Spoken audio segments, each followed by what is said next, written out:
And welcome. Let me know if you hear me, please. Welcome into the show. And welcome. All right. Looks like we're working out all right. I'd like to say hello to everyone in the show tonight watching, and also especially my chat members. If you're just viewing, go ahead and join the chat.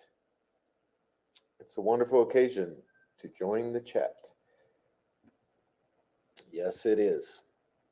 Okay, we're going to say, first of all, thank you, Rachel D, for the super sticker.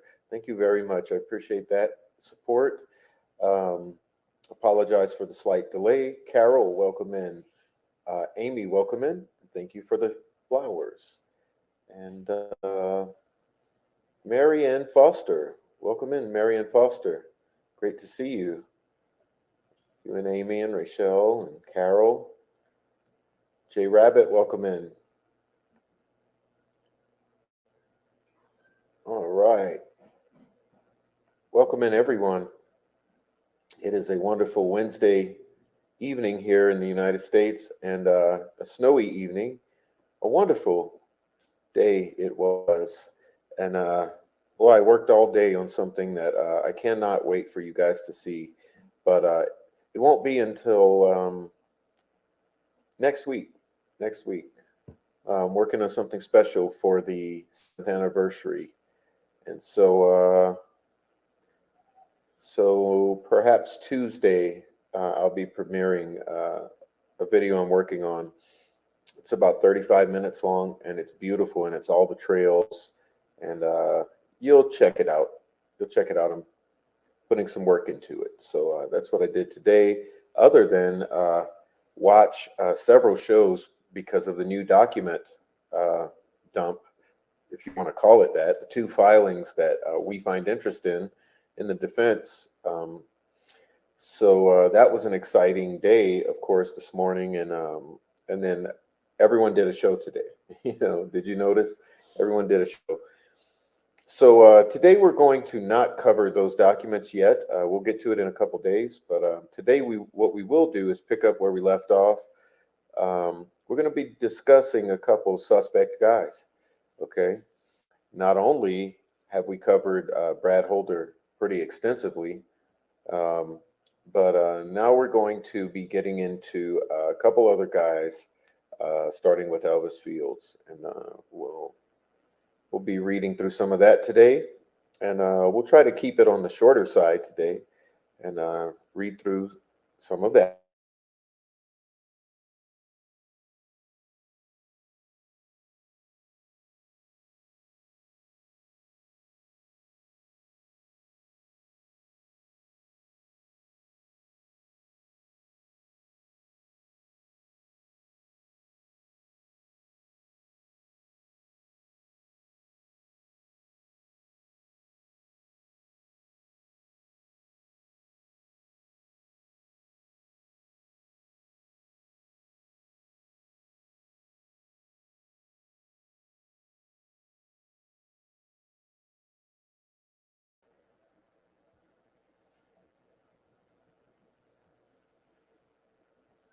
All right, looks like maybe we're back. Maybe we are back.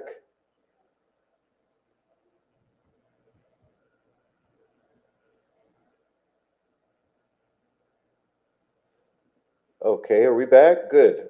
Good. It looks like we had an internet glitch. I dropped from 5G down to something else, and now I'm back at 5G. So hopefully, no more glitches. Looks like something happened there. Maybe it was a glitch in the service, but we're looking good now. So here we go. We're going to continue. Um,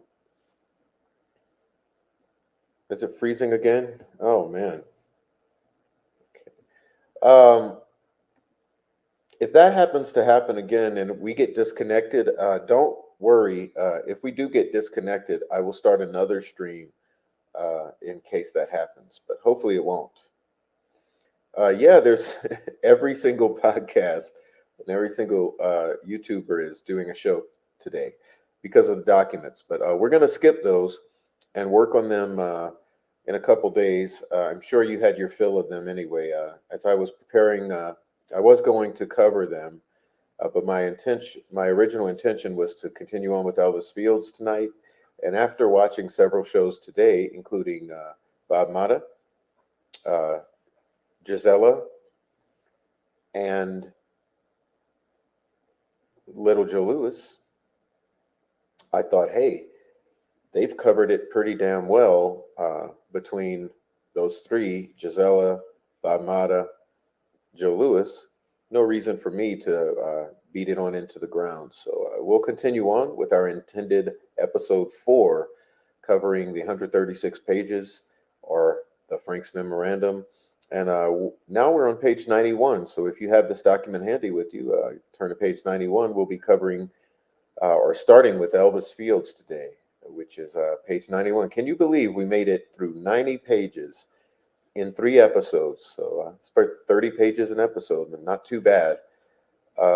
And we get some discussion with the chat in. So somehow we are accomplishing deeds that seem impossible. But here we go. Thank you, Jay Rabbit, for that. All right.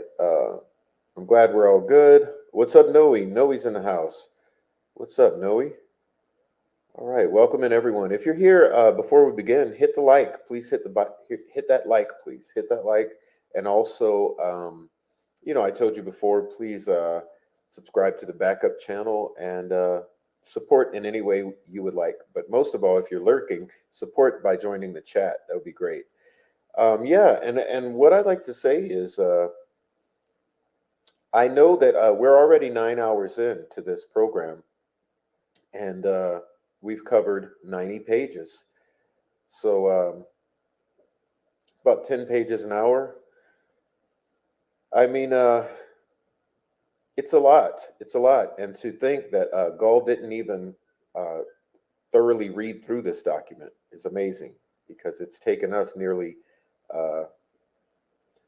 9 hours to go through 2/3 of it. So we will continue, and we'll see what happens. Okay, we'll see what happens, how far we can get today. But I'm very excited to continue to delve into this. I think it's extremely important. Anyone that you know who has not been listening, you might want to suggest that they listen to this coverage of the Frank's Memorandum, which is something incredibly important. 136 pages of very important things to consider, at least, when thinking about the Delphi murders case. And over here, know that if you share with friends, you can always share from a particular timestamp in case they want to skip the opening credits and the introductions and all that. You can always share from the timestamp when we actually start the document for new friends you're trying to share with, new viewers, so we don't belabor them with holding for a prof to get on the stream. But I definitely think for anyone who doesn't really have an understanding of what's in this document, we're reading it very thoroughly and slowly. Even though when I listen back, I feel like I'm rushing through it. I listened back last night, and I just thought, geez, I just rush. I go too fast. But even going fast in my mind, it's still taking forever. So we're going to continue now without much further delay. Welcome in Fort Pitts. She doesn't like doing her job. I think it's apparent. Yeah, I mean, or she likes doing her other job, which is covering for these assholes. But I mean, if there ever was the appearance of impropriety or unfairness or bias, I think we have some very, very clear appearance, at a very minimum, of bias. So something has to be done here. Something has to be done. Okay. And with that particular judge on the case, no doubt we will have time to finish it, sure, before. Yeah. Unhinged. Okay. Backup channel. Thank you, guys. All right. So let's get started. I'll get ready here and pull it up and sit back, I guess, relax, and let's get ready to get on into this. All right, here we go. Just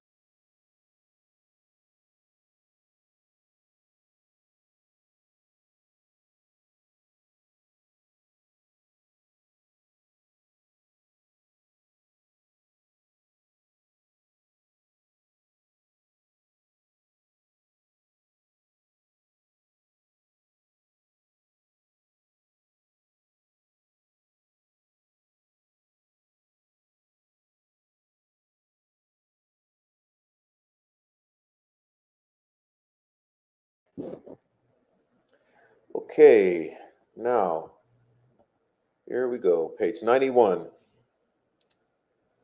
Boy, oh boy.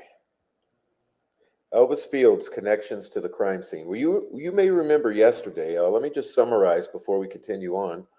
In a previous episode, we covered the anomalies with Brad Holder's alibi. You may remember that we got no documentation of the alibi, extremely shoddy. We have Doug Carter saying no one is cleared, but we have Liggett and Holman saying Holder is cleared. So what's going on here? Remember, Liggett couldn't even remember hardly who Brad Holder was when he was deposed. He either intentionally or recklessly concealed this Odinite and Holder connection and information from Diener, who then conveniently recused himself. So concealed evidence over and over and over and over with this case. From the days of Diener to the present. Just the news that broke today with the filings made it very apparent that we're dealing with something that no one should be dealing with who's accused of such heinous crimes. So let's get on into Elvis Fields. Elvis Fields' connections to the crime scene.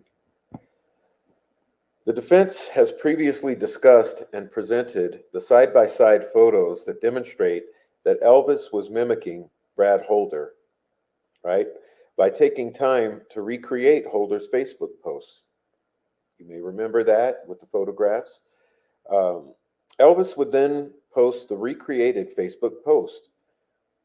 What else did Ferenczi, Click, and Murphy unearth in their investigation that would connect Elvis to the crime scene, other than the Facebook post, okay? Well, the Odin report provides much of that connective tissue. I'm now part of a gang and have a brother. On page 1 of the Odin report, Mary Jacobs told law enforcement that on February 14, 2017, remember, this is the day the girls are allegedly found, February 14th, 2017. Elvis was rambling. He was hyper and borderline incoherent. Sounds like he was spun up into a frenzy, doesn't it?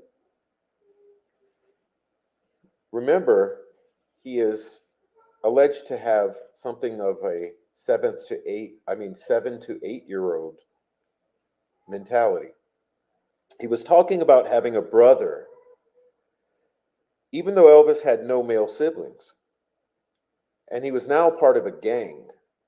Elvis told Mary that he had been on a bridge with 2 girls that were killed. Elvis told her that someone named Abigail was a pain in the ass and a troublemaker. She said Elvis tried to give her, meaning Mary Jacobs, a blue jacket. She told him that she had her own jacket. After Elvis made these statements to his sister, Mary Jacobs, she later became aware of the Delphi murders and put 2 and 2 together. Sometime 2 to 3 weeks after Elvis made these statements, Mary Jacobs and her husband, Troy, drove to Delphi. While in Delphi, Mary Jacobs talked to law enforcement about the things Elvis had told her on February 14, 2017, the day the girls were found. But due to the mass amount of tips that were generated, her information may have been overlooked. Intake CJIS 4466. This unredacted intake sheet with Delphi double homicide written at the top of the page is attached to this memorandum and is marked as Exhibit 90. Okay, so let's go back and read that sentence again, because it's extremely alarming if you really think about this, okay? After Elvis made these statements to his sister, she later became aware of the Delphi murders and put two and two together. Sometimes sometime 2 to 3 weeks after Elvis made these statements on the day the girls were found, Mary Jacobs and her husband Troy drove to Delphi. While in Delphi, Mary Jacobs talked to law enforcement about the things Elvis had told her on February 14, 2017, the day the girls were found.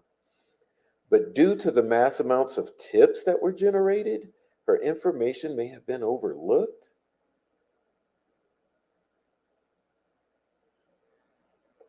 She's bringing herself to Delphi, sitting down, telling them that her brother said he was on a bridge with two girls that were killed, one named Abigail, who was a troublemaker. He had a brother and was now in a gang, and he wanted to give his blue jacket. But due to the mass amount of tips that were generated, her information may have been overlooked. Does that make sense at all? The defense has requested that the prosecutor locate the tip sheet that contains accurate details as to exactly when Mary Jacobs and her husband visited law enforcement officials in Delphi and what was communicated during this visit. This is yet another piece of evidence that the defense has not received.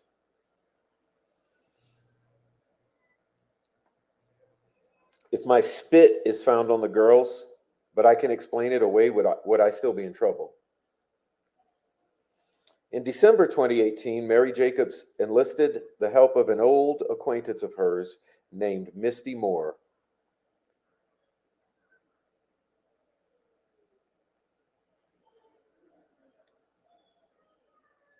Since law enforcement had not followed up with Mary Jacobs from earlier in the year when she drove to Delphi and described what Elvis had told her, Mary was still concerned that Elvis was involved in the murders, but nothing was being done about it. Misty Moore worked for Homeland Security out of Greenfield, okay?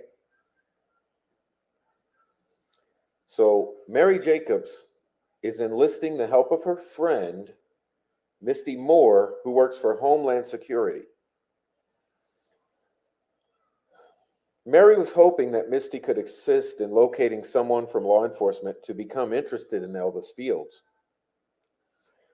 Mary talked to Misty Moore, who then passed this information on to the proper law enforcement channels.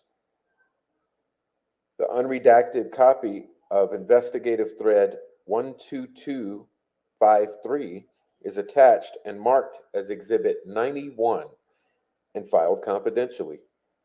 It details the circumstances surrounding how Misty Moore became involved. In January 2018, Mary was interviewed. On February 1st, 2018, the state police gave Mary Jacobs a polygraph to determine whether Mary was being untruthful or truthful about what Elvis had told her almost a year earlier. Mary passed the polygraph. More on that later. Based upon what Mary Jacobs had told law enforcement in January 2018, and based upon Mary Jacobs passing a polygraph in February 2018, law enforcement interviewed Elvis on February 27, 2018, a year and 10 days. Well, it's not 10 days, is it? It's 14 days. A year and 2 weeks.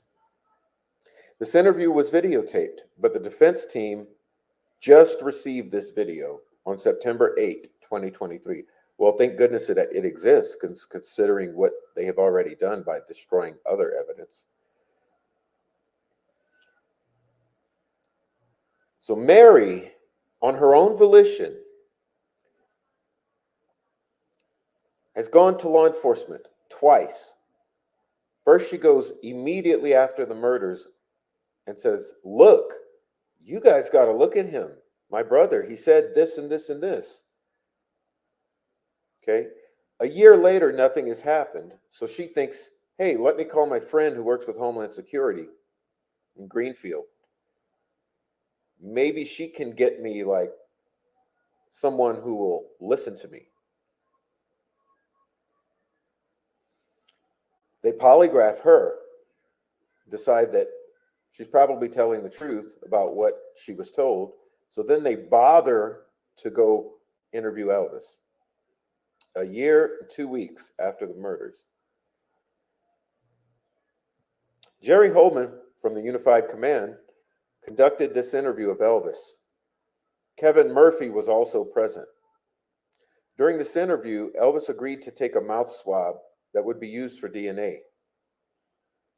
Jerry Holman and Kevin Murphy, both with the state police, explained the purpose of the mouth swab with Elvis. So Elvis was aware that the DNA from his mouth swab would be compared to any DNA from the crime scene. At the conclusion of the interview, Trooper Murphy dropped Elvis off at his trailer. As described on page 1 of the Odin report, after Elvis exited the police vehicle and walked toward his trailer, he turned around before entering his house and walked back to Trooper Kevin Murphy's vehicle. When Elvis came near the squad car, Elvis posed the question to Murphy, what would happen if my spit is found on one of the girls, but I have an explanation? Would I still be in trouble? Elvis then walked back to the trailer. Unfortunately, the spit comment made by Elvis to Murphy was not recorded. But Elvis did admit at a later interview that he somewhat remembered this comment concerning the spit. And this is contained in Elvis's second interview, which occurred in June 2018. Upon hearing that troubling but incriminating comment, Trooper Murphy immediately called Unified Command and communicated with Detective Jay Harper. On August 22nd, 2018, Elvis's other sister, Joyce Moffitt, was interviewed by law enforcement officers Kevin Murphy and Greg Ferenczi. On 2 previous occasions, Joyce Moffitt had denied that Elvis had made incriminating statements to her. However, in this third interview, Joyce reluctantly recounted to Ferenczi and Murphy statements that Elvis had made to her in the fall of 2017. So it sounds like good detective work. It sounds like they're pressuring her, and by the third interview, she breaks and she admits. Okay, and here's what she admits, okay? According to Joyce Moffitt, sometime in the fall of 2017, Elvis Fields moved in with her following the death of her boyfriend. Joyce recounted the following statements Elvis made to her in the kitchen in October 2017, at a time when they were living together under the same roof. Quote, I am in a lot of trouble. I am going far away for a long time. I was on that trail and that bridge with those girls when they were murdered. There were 2 other people there with me when it happened. I spit on one of the girls after they were killed. Not only did Elvis make the incriminating statement about going far or going away for a long time and being on the trail where the girls were murdered, but Elvis also confirmed to Joyce that he had indeed spit on one of the girls. Although Elvis reassured Murphy that he would be able to explain the spit, it is unknown at this point if Elvis has provided that explanation. Elvis lied to the police, claiming he did not know Johnny Messer, even though Johnny Messer said that he not only knew Elvis, but that Elvis was interested in joining Messer's and Brad Holder's Vinlander crew. Okay, once again, Elvis lied to the police, claiming he didn't know Johnny Messer, even though Johnny Messer said that he not only knew Elvis, but that Elvis was interested in joining his and Brad Holder's Vinlanders.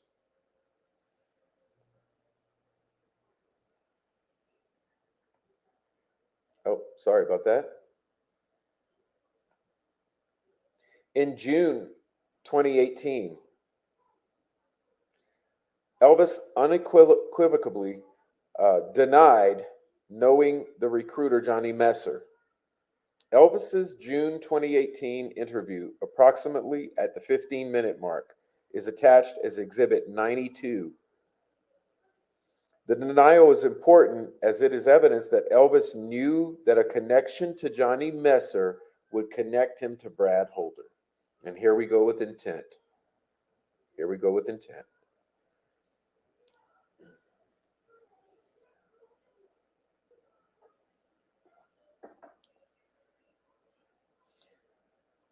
However, in his October 2018 interview, Johnny Messer tells a different story. In that October 23rd, 2018 interview, Johnny Messer states that Elvis lived with his uncle, Billy Messer. This is Johnny's uncle, Billy Messer. Elvis is living with Billy Messer. All of the information can be found in Johnny Messer's October 23rd, 2018 interview. The videotaped interview has been copied onto a flash drive and marked as Exhibit 93 and provided to the court's staff.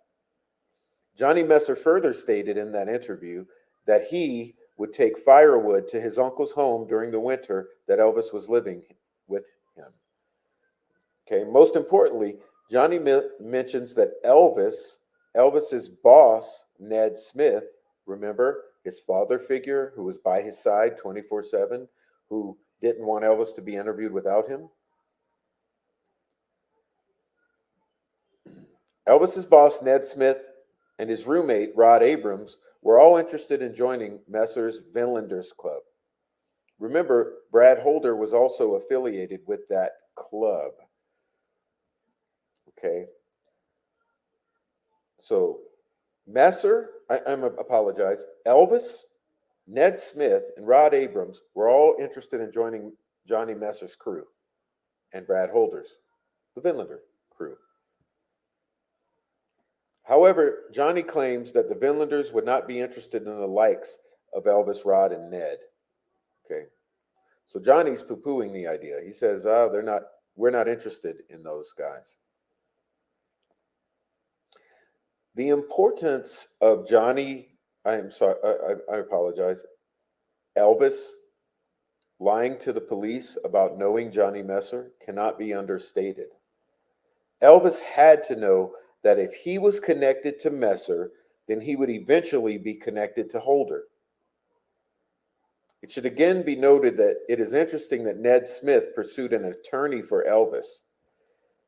In supplement number 523, on June 28, 2018, attorney Joe Gonzalez contacted Trooper Jay Harper and informed Harper that Elvis would not be taking a polygraph pursuant to her advice. Trooper Harper had told the attorney that if Elvis refused to take the polygraph, that he could not be excluded as a witness and would always possibly be under the consideration as a person of interest. Then, in spite of his claims that Elvis would continue to be a person of interest, Harper ended the report by indicating that no further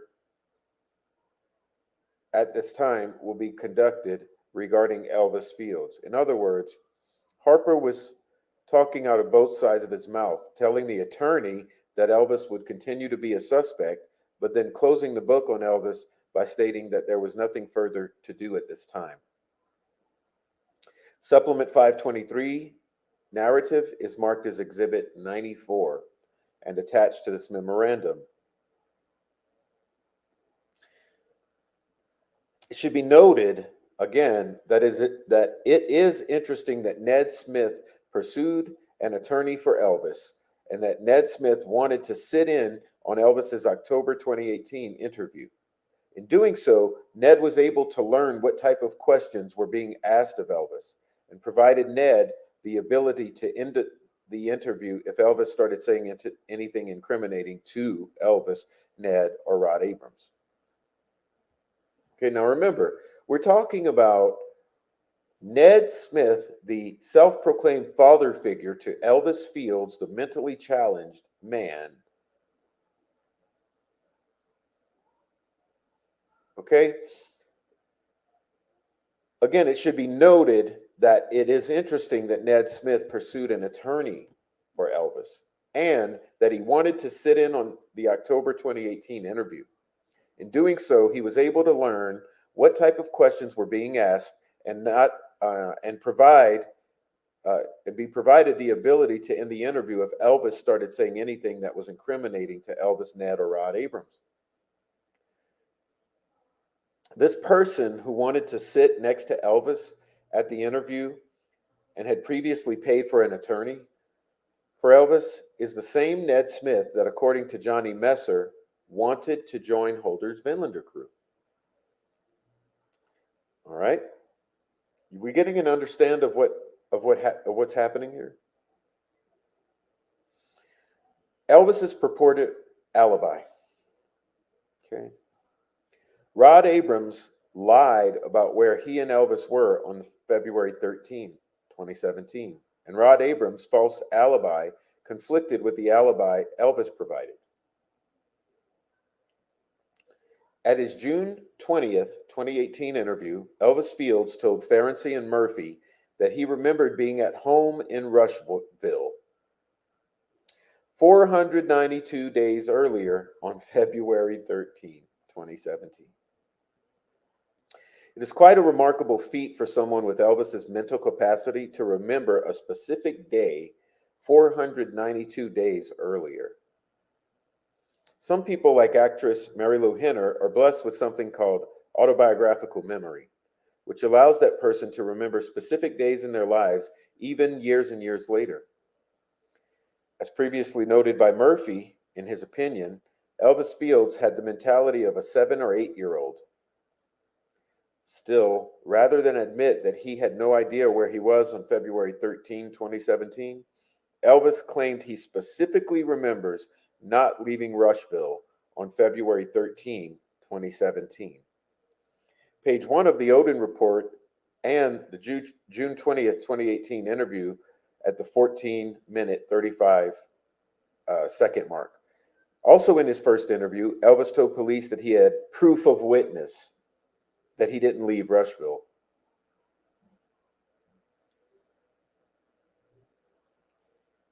Autobiographical memory must be in the water in Rushville, as Rod Abrams, when interviewed, was able to remember exactly where he was 562 days later.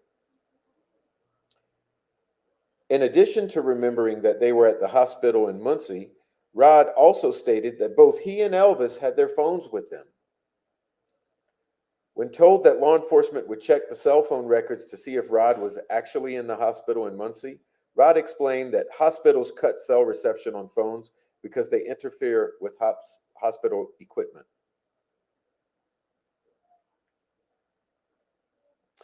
So their phones probably would not show that they were at the hospital in Muncie. In supplement number 542, Joyce Moffett interview provided in Discovery, handwritten notes, presumably of law enforcement, state the following.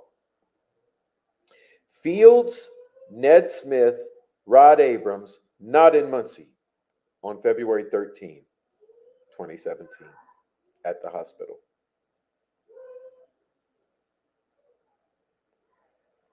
This was the conclusion of law enforcement, and obviously Rod Abrams' ridiculous statement that their phone records would not confirm that their phones were at the hospital because hospital equipment is common sense evidence that Rod Abrams was lying as well. Yeah, so what he's doing, he thinks he knows that when he goes into this particular hospital, his phone reception is cut. So he thinks if he says that he's at the hospital with Elvis, it can't be tracked. He's not thinking about what about driving to the hospital, about leaving from the hospital.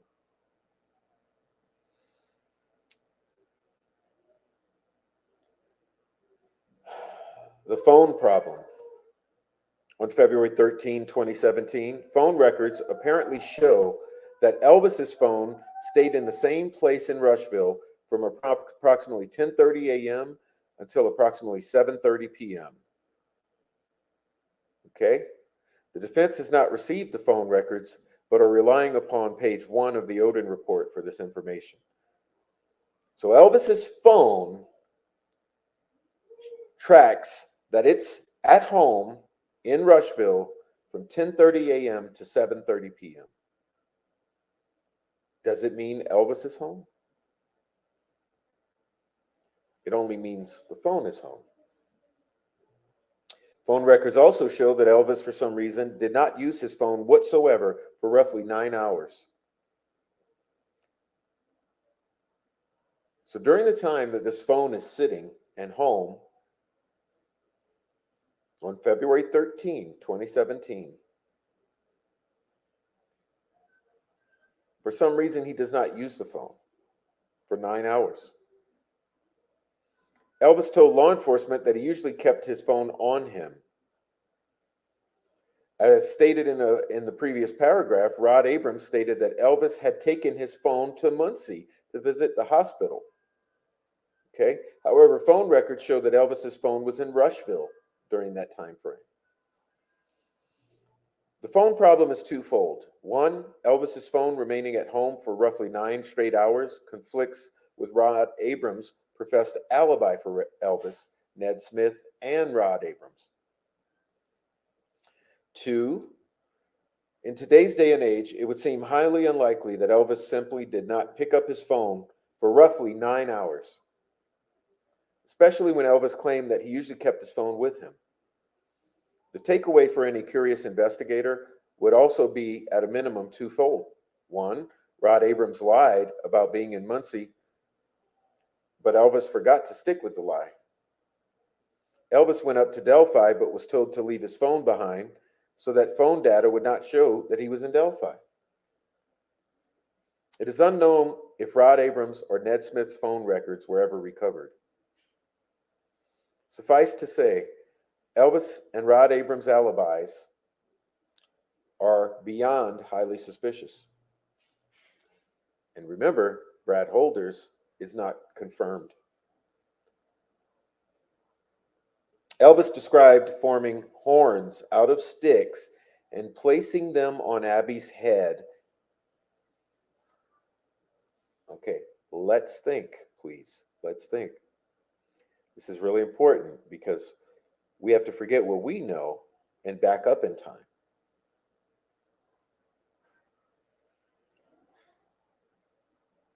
Elvis describes forming horns out of sticks, placing them on Abby's head at the crime scene. Crime scene photos confirm this statement.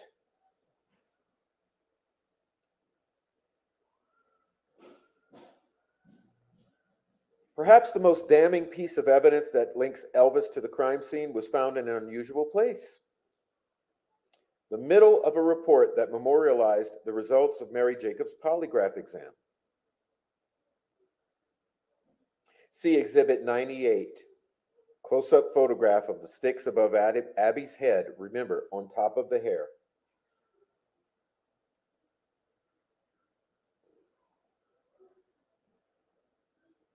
In Mary's pre-exam interview, polygraph examiner Stephanie Thompson,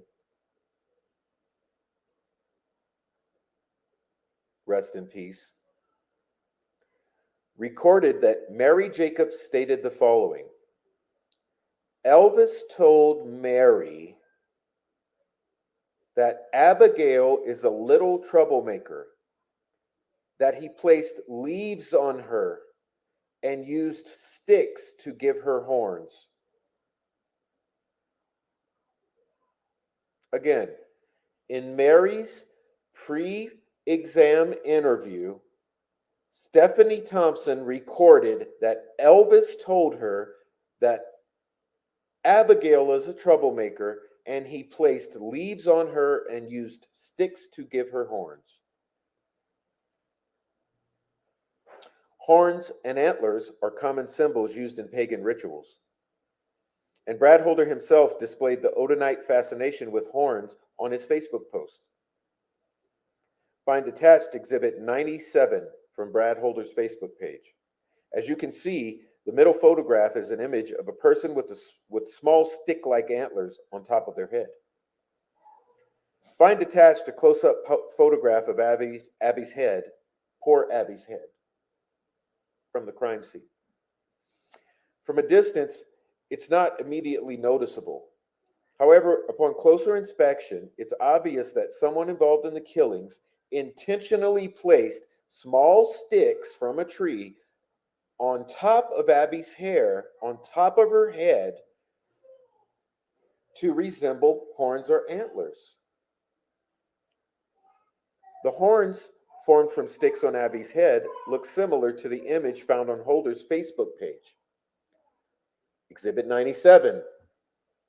Remember Elvis Fields' habitual duplication of Brad Holder's Facebook photos. The defense has not viewed one single report that discusses the sticks placed atop Abby's hair, shaped like horns or antlers, being compared with Elvis's statements to his sister that he shaped sticks into horns on Abby. Therefore, the presumption is that Unified Command never figured this out, or knew it and didn't want to share it.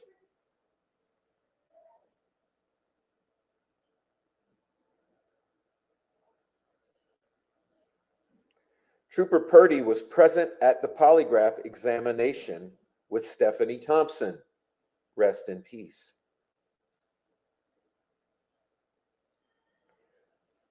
Purdy was not able to watch the exam and therefore would not know about Elvis's words to his sister Mary about using sticks to form horns on Abby. Purdy claims to not know. Stephanie Thompson knew. Rather than now being curious in 2023 or 2024 as to how Elvis knew such a thing, remember, this is before the leaks. This is why I said you have to strip everything you know. This is before the leaks.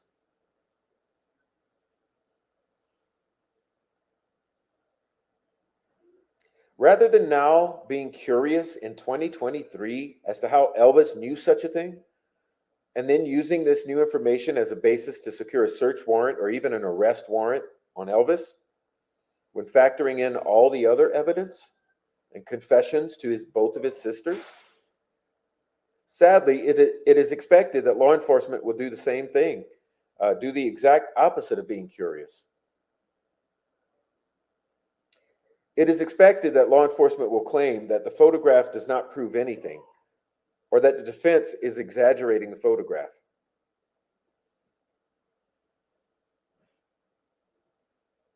And there were sticks on the hair, Mike Cunningham.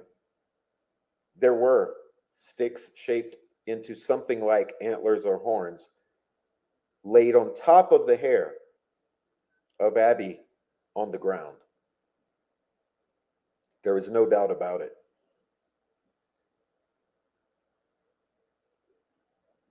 They're very tiny twigs, shaped kind of like to give the indication of some sort of something coming out of the head.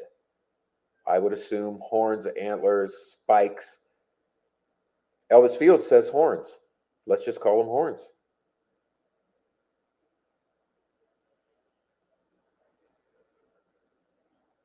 Perhaps Unified Command will huddle together and establish the go-to party line stance on how to deal with the problems created with polygraph exam information and a photo of the sticks formed as horns on Abby's head in the crime scene photos. It would be refreshing if someone in Unified Command could stop worrying about how the public will view their incompetence, admit to mistakes, and perform the type of police work that should have been performed 6 to 7 years ago. The defense is not holding its breath. As the defense told Holman in his deposition, the unfortunate expectation is that he and Liggett will try to figure out how to solve the problem rather than solve the case of who murdered the girls.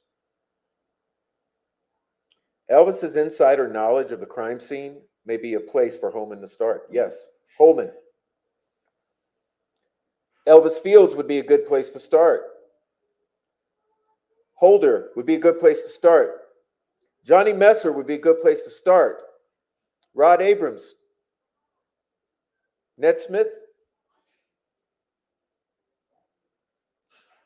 Elvis Fields said how many things to his sisters when no one knew this?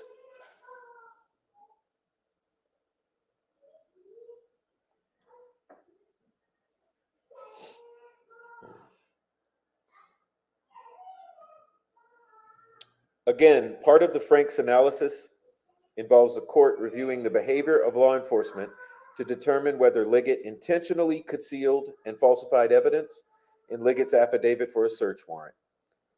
Liggett and Holman and the rest of Unified Command's reaction to the information contained in the polygraph exam concerning the sticks formed into horns on Abby's head may very well reveal whether Liggett is interested in the truth or in burying the truth, which again is part of the Franks analysis.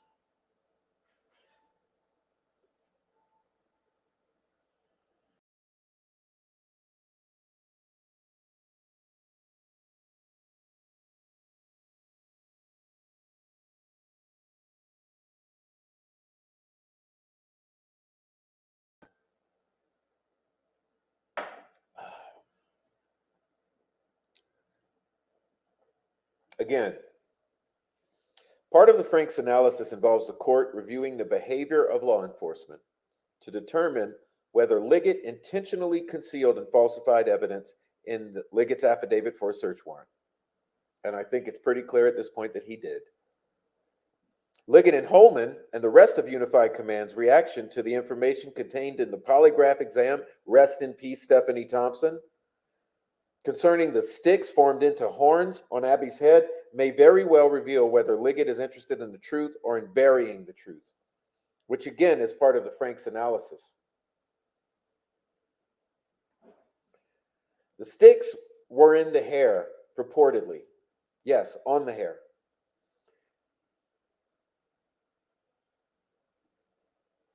It could be anything. But I can see horns too, because only the person who did it knows. And he says horns. And how would he know?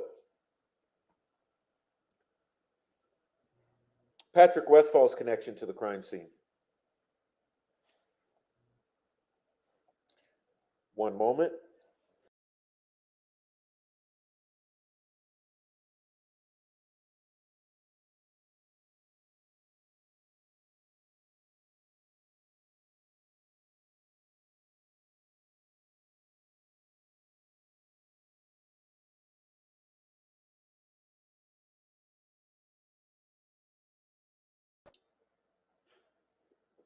Patrick Westfall's connection to the crime scene. Much of what connects Patrick Westfall to the crime scene has been discussed in the section detailing what connected Brad Holder to the crime scene.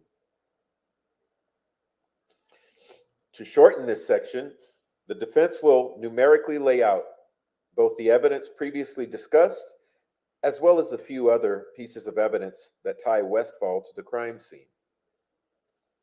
If the fact or piece of evidence has been discussed in a previous section, the defense is not going to drop a footnote to that reference, as currently the defense has 126 footnotes and believes the court may appreciate not duplicating footnotes to reference exhibits already discussed and attached to this memorandum.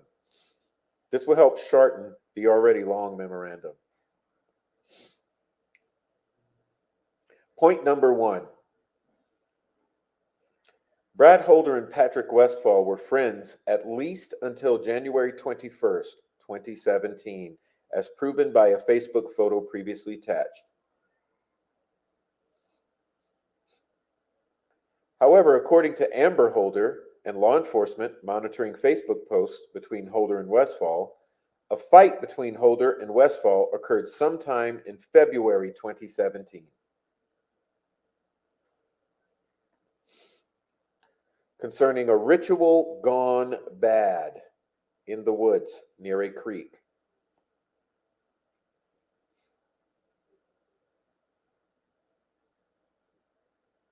The Odin report. In the Odin report, Brad Holder told Amber Holder that the person who murdered the girls was Patrick Westfall and his crew. Furthermore, as referenced in the Odin report, Brad Holder told Amber Holder that Patrick Westfall is dangerous and has powerful friends that will protect him, and that she needs to back off or he, Brad Holder, will not be able to protect her. Is it Patrick Westfall's powerful friends who are protecting him to this day?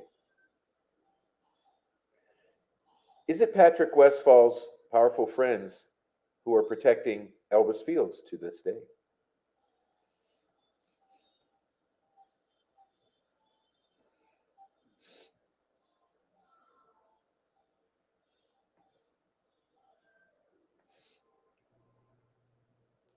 Five, Brad Holder told law enforcement that Patrick Westfall has post-traumatic distress disorder, PTSD, post-traumatic stress disorder. Remember, after coming back from Afghanistan.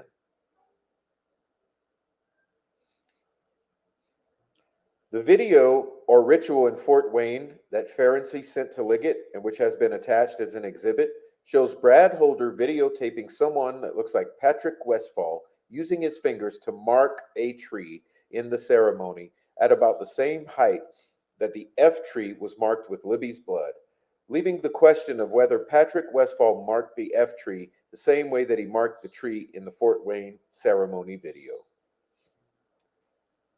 Point number 7. Patrick Westfall lives within a 7-minute drive of where the girls were murdered.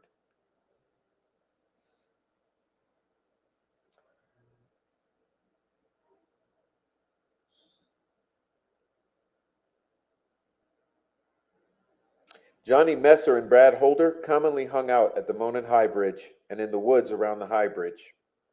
Messer, October 23rd, 2018, videotaped interview that the defense just received on September 8th, 2023. This can be heard at the 14-minute and 5-second mark. I'll read that one again for you guys.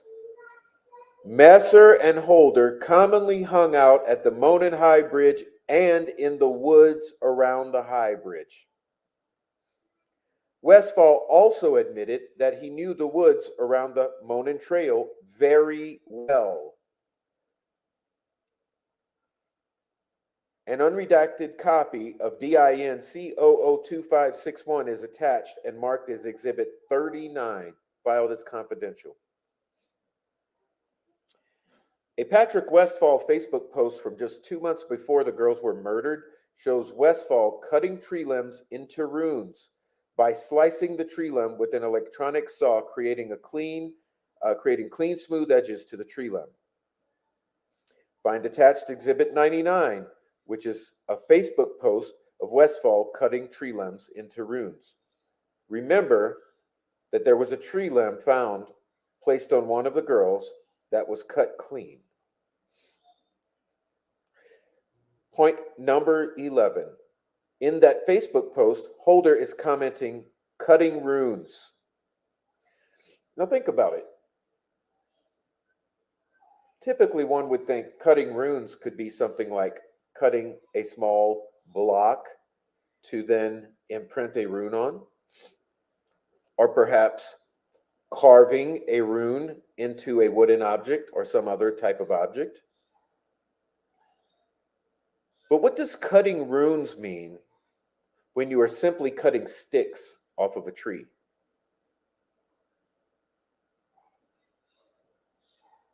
Is it perhaps because you're going to use those sticks to form runes, therefore you are technically cutting runes because those sticks are destined to become runes?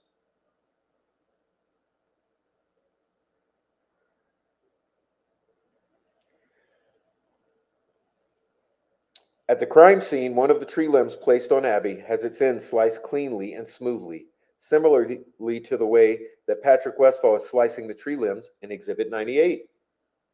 Westfall's alibi for February 13, 2017, is that on the day of the abduction, he was at home with his son Nick.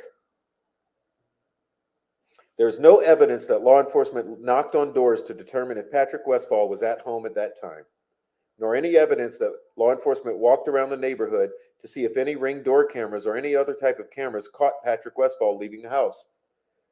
Law enforcement just believed Patrick Westfall, who has friends in high places.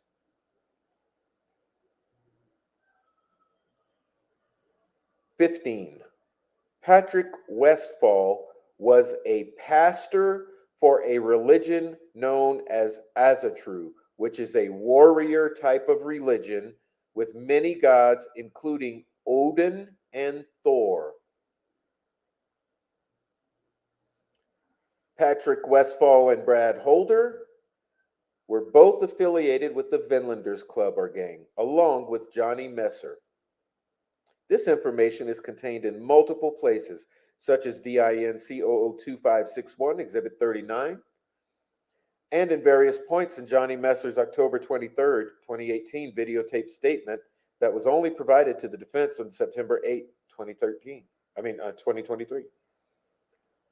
Unfortunately, the defense did not have time to call the exact timestamps for those references, wanting to get this motion filed, but can provide that info if the court deems necessary so that the court does not have to watch the entire video.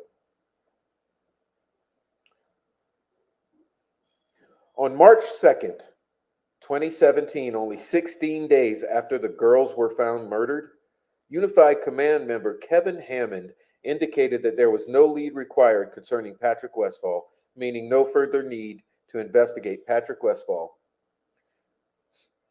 So we've ignored Patrick Westfall, we've ignored Brad Holder, and we've ignored, to my astonishment, Elvis Fields. Patrick Westfall is connected to the crime scene in multiple ways. It is unknown if Brad Holder threw Patrick Westfall under the bus to Amber Holder in order to take the stink off himself, or if Brad Holder knows that Westfall murdered the girls and then marked the tree like he did in the Fort Wayne ceremony. Either way, it cannot be stated that one single solitary softball interview between law enforcement and Patrick Westfall is disgraceful, considering everything listed above that links Westfall to the crimes. Let's repeat that. It appears that Westfall was interviewed one time on February 19, 2017. 2 weeks later, on March 2nd, 2017, Westfall was eliminated as a suspect.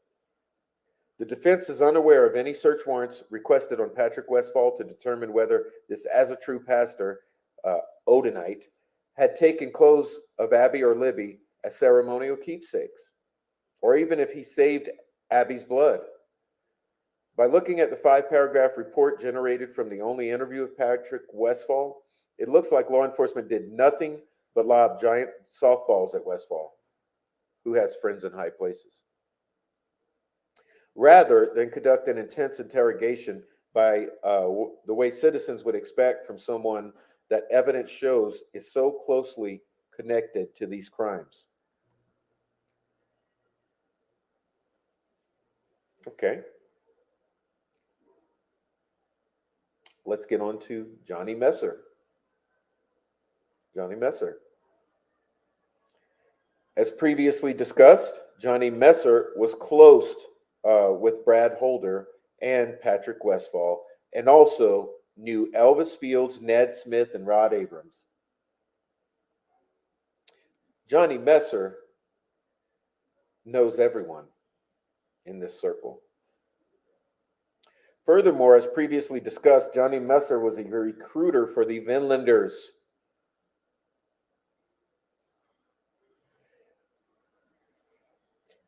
Also, as previously stated, Ned Smith, Rod Abrams, and Elvis Fields hoped to join the Vinlanders, according to Messer.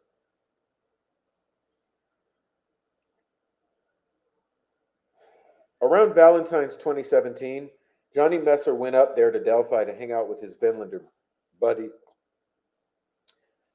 See Odin Report, page 5. As stated earlier, Patrick Westfall claimed to be at home in Delphi on February 13, 2017. Brad Holder claimed to be in Logansport on February 13, 2017. Therefore, if Johnny Messer was going up there to visit his Vinlander buddies, he was going to Delphi to spend time with Westfall, who was like Messer's brother, or possibly to Logansport to visit Holder. But he said he's going to Delphi, so I'm going to assume he's going over there to visit Westfall. So the question is, was Holder there or not? When Messer came back from being in Delphi around Valentine's Day, the vehicle he drove to Delphi had blood along the side of the vehicle. He had no explanation for the blood's existence. Taylor Hornady had to go to the car wash multiple times to clean off the vehicle. There's blood on the vehicle such that she has to go multiple times through the car wash or to the car wash to get that dried blood off. Evidence shows that Johnny Messer was the connective tissue between the Delphi crew and the Rushville crew. Unified Command overlooked these connections, and furthermore, Liggett failed to inform Diener of these connections to the murder scene.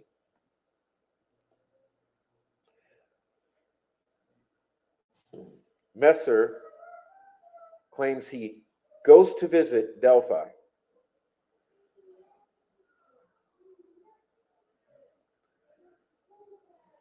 Rod Abrams' connection to the crime scene.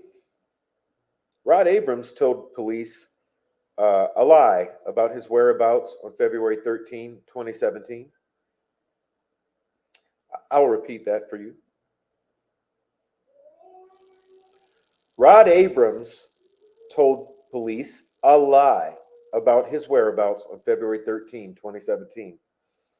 This was discussed and referenced in Elvis's section, as was the fact that Elvis's alibi conflicted with Rod Abrams' alibi.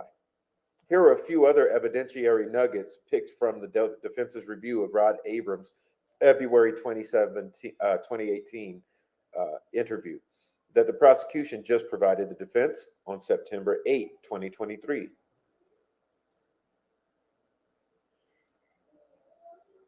The defense has very little time, has had very little time to review the voluminous amount of discovery dumped on the defense on September 8, 2023, including hours upon hours of never-before-seen videos.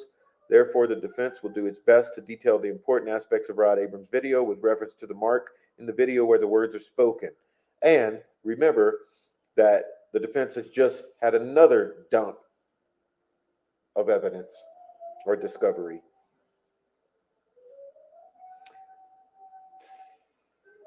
Some of these evidentiary nuggets incriminate Elvis Fields. Point 1. Elvis had been working for Ned Smith since 2005, but then stopped working for Ned in 2017, same year as the murders. According to Rod Abrams, Elvis was communicating with a 12-year-old girl on the internet and discussing inappropriate things. Again, according to Rod Abrams, Elvis was communicating with a 12-year-old girl on the internet and discussing inappropriate things. Elvis used Facebook to communicate to young girls aged 13, 14, and 15.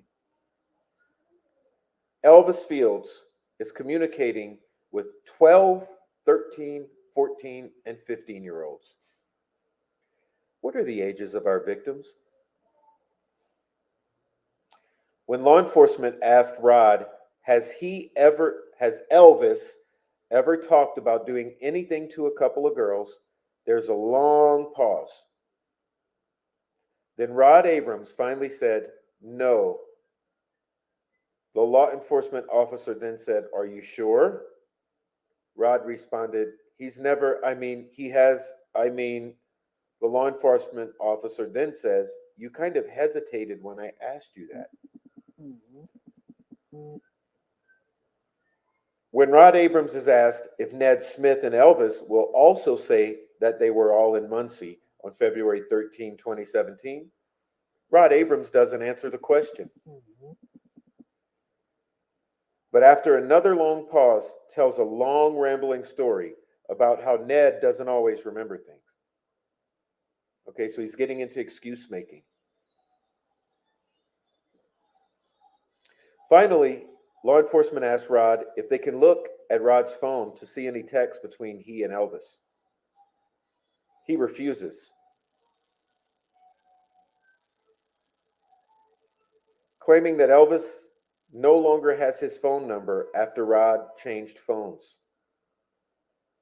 Okay, excuse after excuse, Rod Abrams. Rod Abrams, what's your deal? Sounds like you need to be spoken with by investigators, ISP and FBI, Rod Abrams.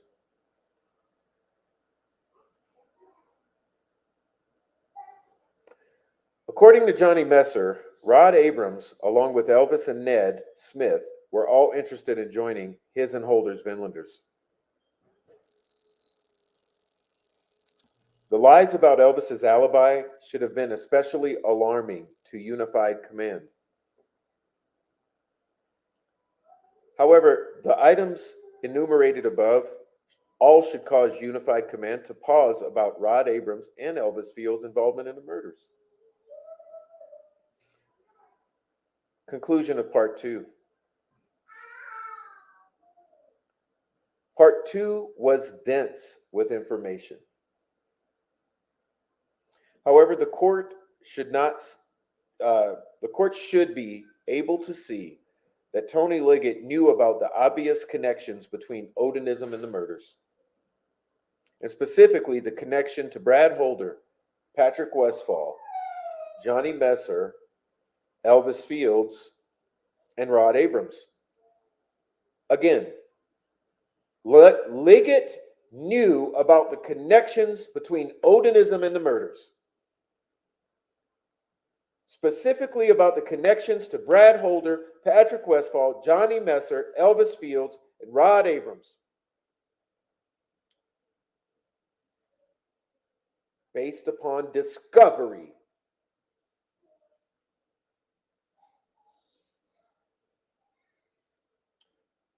Remember that after this topic of Odinism came up,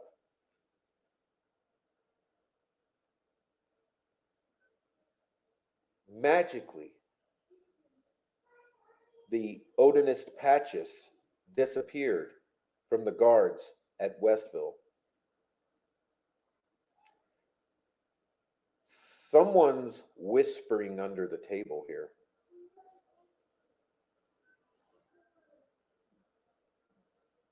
The fact that a mystery Purdue professor purportedly led the Unified Command off the scent of Odinites is preposterous. Right. Even if your professor were to say, "I don't see anything from these drawings," still, with all of this, a competent law enforcement official would certainly take the time to follow these obvious concerning leads, especially Elvis Fields.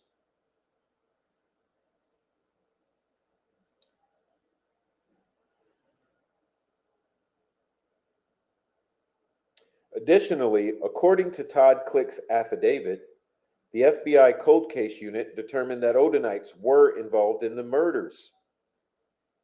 The FBI Cold Case Unit determined that Odinites were involved in the murders. The FBI determined that Odinites were involved in the murders. But Unified Command did nothing to investigate the Odinites. Unified Command seemingly rebuffed the Rushville investigators. That's Ferenczi, rest in peace, Murphy, and Click. who believed, based upon a large collection of evidence, that Holder, Westfall, Fields, Messer, and Abrams were all involved. Rest in peace, Stephanie Thompson. Liggett's concealment of this Odinite information from Judge Diener was intentional, reckless, or both.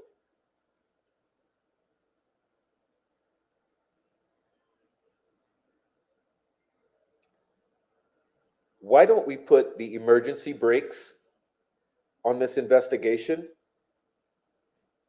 right now?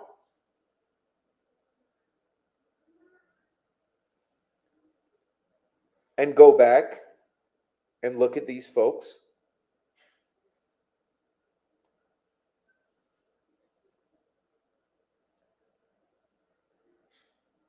Can we look at, I mean, what's the harm in looking at Elvis Fields right now?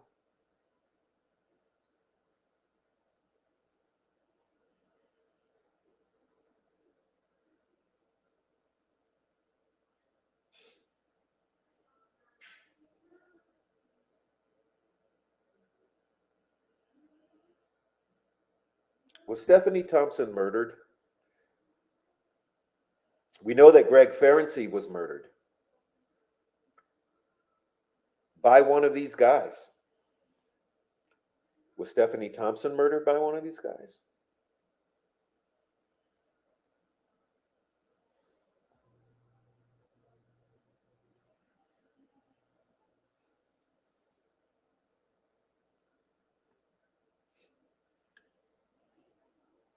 Tomorrow, we will continue with part 3.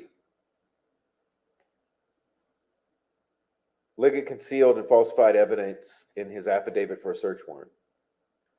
Picking up at page 105 tomorrow.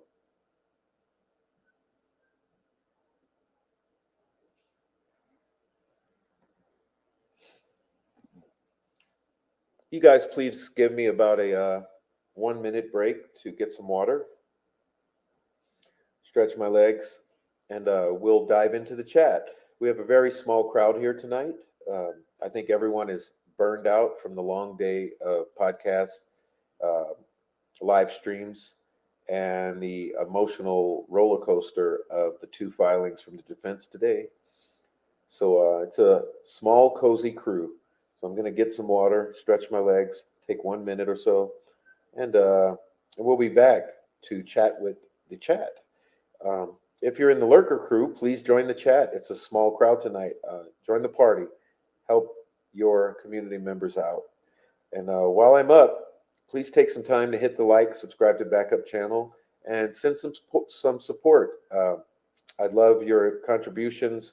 We're still trying to make it to our goal this month, to take care of the necessary things that we have to take care of for myself and Little Prof.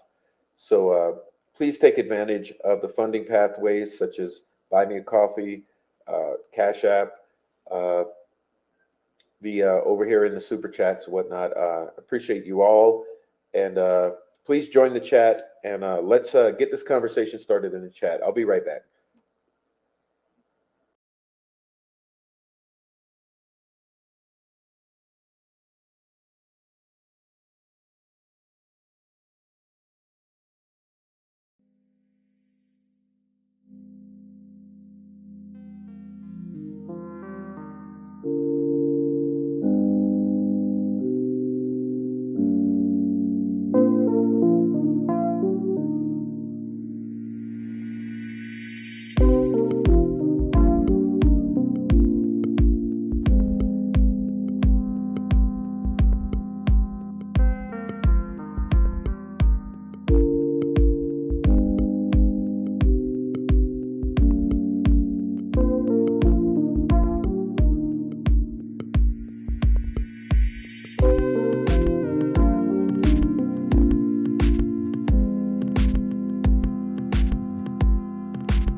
Okay, thank you for holding.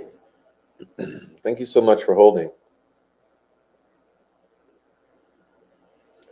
All right, a lot going on here. Let's see. Pardon me. Add Maya Thompson to the list of dead children, courtesy of the demons who roam around freely. Rest in peace.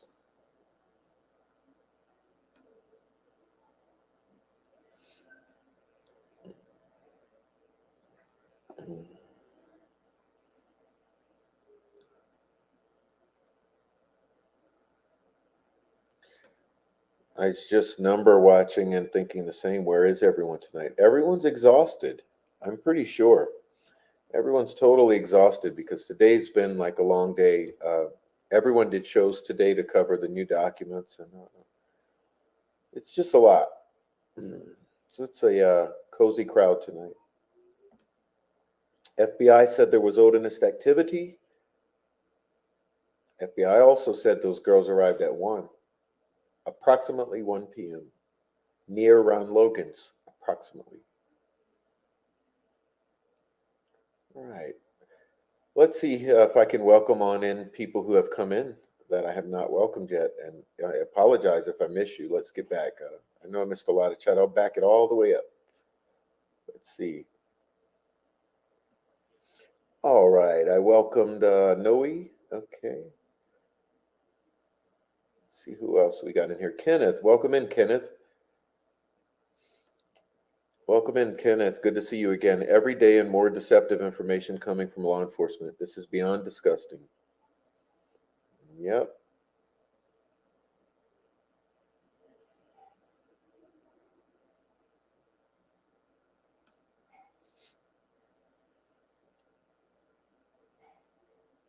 I think she's mad at the Indiana Supreme Court and doing a big middle finger to her peers. I think she knows her future job hopes are fading. Maybe. No. She'll be fine. But boy, she sure has shown the world what we're dealing with.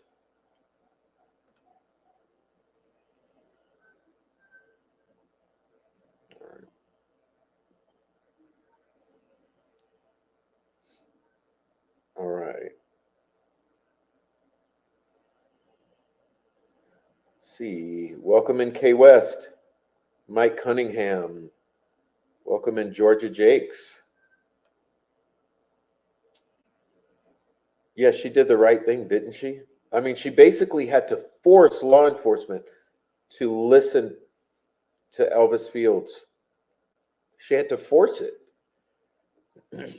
She had to pull a favor from a higher ranking friend.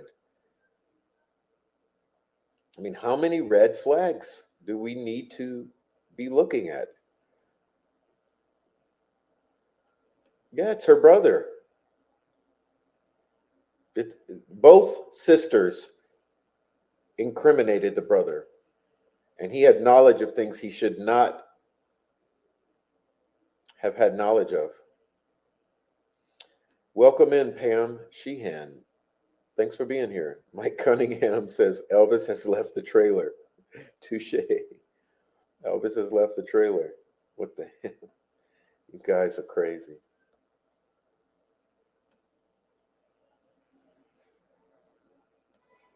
Funny how everything that should be just doesn't seem to be documented pertaining to Elvis and his ilk. Yeah.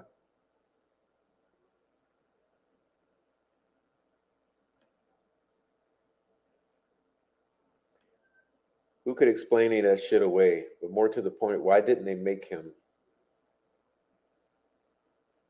Stephanie Thompson had knowledge. Stephanie Thompson had knowledge of this. Red flags. Greg Ferenczi had knowledge of this.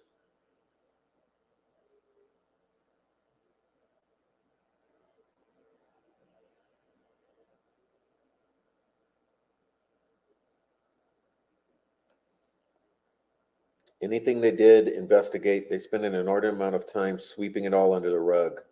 DVR tapes, etc. Yeah. Deleting shit. In a time when The cost of data storage is the most affordable it's ever been. Okay. It is so extremely cheap to store data, yet we're losing and recording over and deleting data.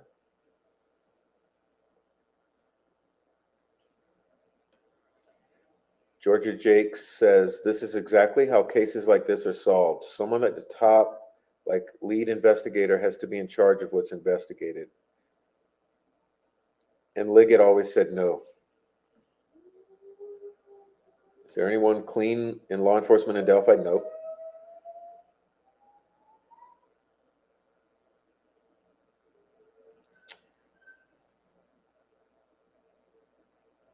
No, that's not correct, Georgia Jakes. It was Brad Holder who put a quote on Facebook. Was it 3 days after the murders, saying, the real good friends will help you move the bodies or the body and never say anything about it. Never say a word again. So, yeah, while this is Brad Holder, while his 14-year-old, or was it 16-year-old? While his 16-year-old son has just had his girlfriend viciously slaughtered alongside her best friend and left in the woods like an animal. During this time, he should be comforting his young 16-year-old teenage son. He's posting a meme to the effect of, the real ones will help you move a body and not say shit afterwards. Never mention it again, not say a word.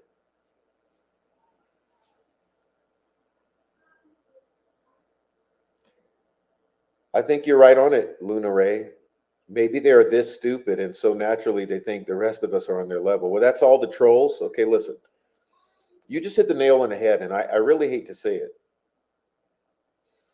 But it's all of the trolls, some of the family, some of the YouTubers, and some of the law enforcement.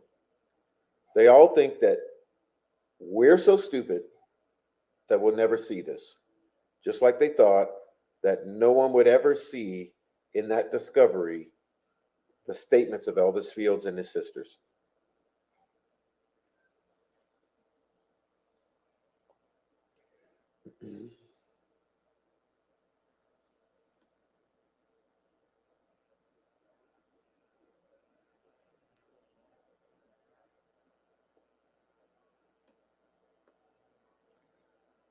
Brad Holder in his Facebook laughing also about Richard Allen's arrest and being bridge guy. You'd think he'd stop trolling when he's a better suspect than Richard Allen, by far.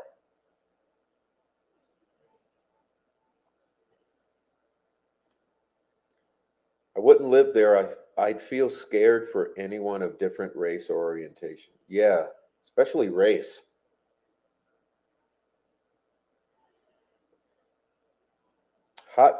A hotbed of racism, of meth use, of fanatical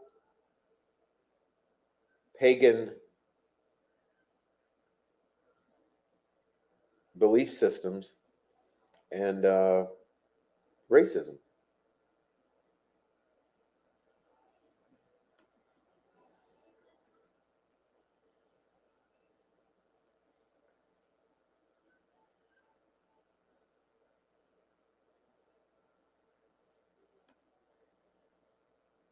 Holder idolizes himself and was confident he would get away with everything because blackmail was very effective. If he did anything, I mean, could this be a case of Holder having nothing to do with it other than having knowledge after the fact? I mean, if they were, if Brad, I mean, if Elvis Fields was duplicating or copycatting everything that Holder had been doing, could he have copycatted and could they have copycatted a lot of Holder's stuff as far as the runes or the sticks on the girls? you know, because we know Holder had the obsession with the sticks and making runes and shapes out of sticks in the woods. That's one of the main things that's implicating him in this crime is that the stick figures on the girls. Well, maybe it's Elvis Fields emulating Brad Holder and his fascination with stick runes, runes of sticks. But then again, remember we have others there who are also, you know, into making runes with sticks. So it's extremely complicated. But regardless, you look at this group of individuals, at a minimum, they should have been looked at extremely closely, interviewed multiple times, had their devices forensically examined. Uh, we should have gone through the neighborhoods, collected every camera within 5 miles of that crime scene.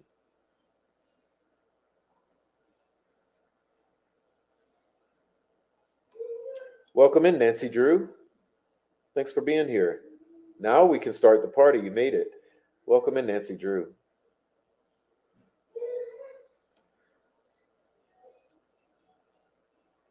Yeah, the disgusting little creep is probably the one who put the stick figures, who put the sticks on her hair. Disgusting little creep. If that little creep put those sticks on her hair, I'd like to knock his fucking face off his head. If that's the person who put those little fucking sticks on Abby's dead head.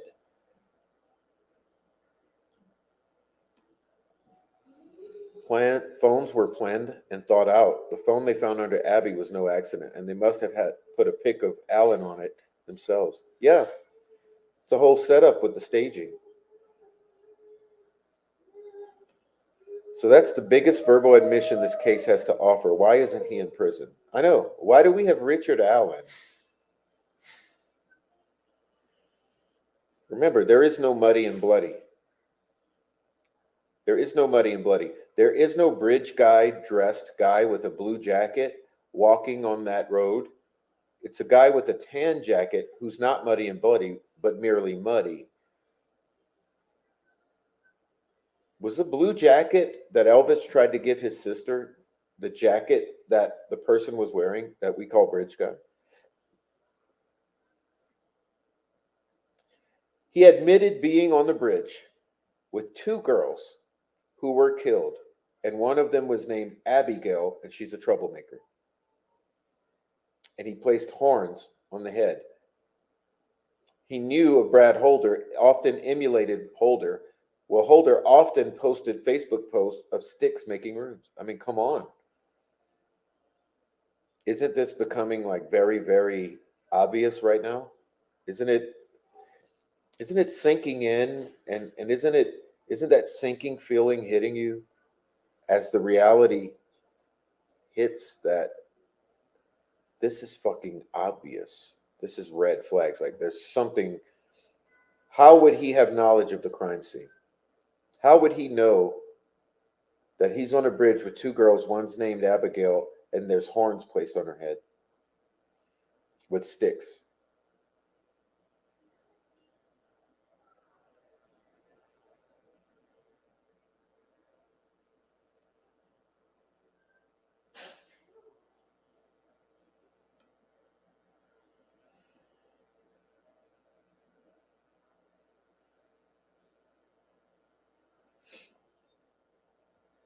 Remember, poor little Abby was also displayed in sort of a hangman pose. Okay, so she's displayed in a hangman pose. She's got the horns for being a troublemaker or wild woman. Okay, the when I investigated the symbology of the horns on the woman, it indicates wild woman. Well, what did Elvis refer to her as? A troublemaker. Okay.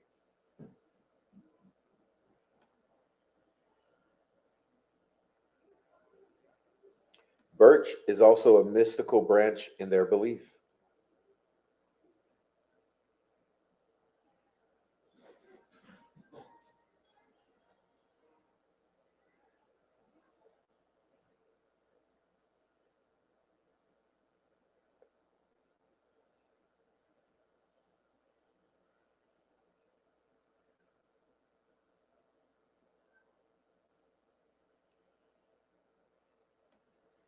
Krampus takes naughty children in folklore, doesn't he? Yep, he leaves their shoes with birch twigs inserted. I'd like to see the photos of these items. Yeah, I can't wait until we see all of those photos. Right. And so Westfall and Holder have a falling out immediately after this because there was a disagreement about what happened. Well, what was it that was the basis of this disagreement? Was it the killing of the girls? Was it possibly something else done to the girls? Did they both agree about the killing, but they disagreed about something else? Did they agree about killing one but not the other? What is the basis of this disagreement? Why doesn't law enforcement have these answers right now? Why doesn't law enforcement have the answers right now as to what was the basis of disagreement between Westfall and Holder?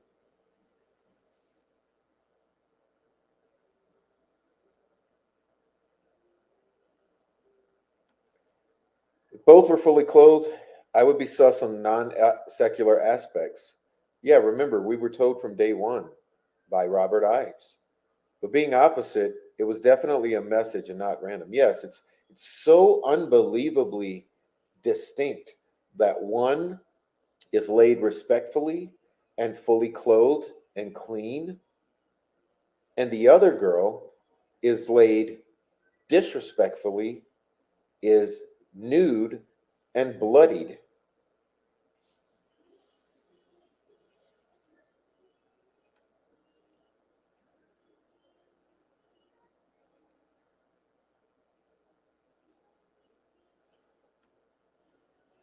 They're protecting the house of cards. Delphi, you're done. It's over. It's over.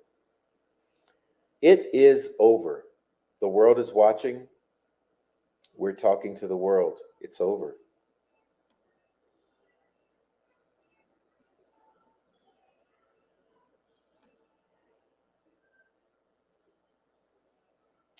Law enforcement knows where it happened. Yeah, did it happen by Wilson Bridge, law enforcement? Because I believe it happened over at Wilson Bridge. Tell us. Welcome in Digital. Digital coming into the house. Welcome, Digital. Thanks for joining the party over here. Having fun. That house of cards is protected at all costs. All right. I love you guys in the chat. Thanks for being here. It's a very quiet night, isn't it? Very quiet night.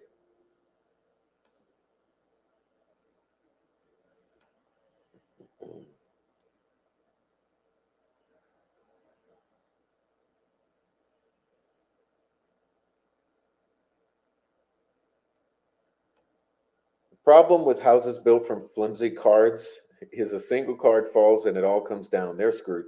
Yeah, that's what I say. It's over. They don't have the insight to know it yet because they've gotten away with it for so long. They think it's going to continue to work, but it's over. It's over, guys. I told you that 2024 was going to be an incredible year. It was going to be an incredible year.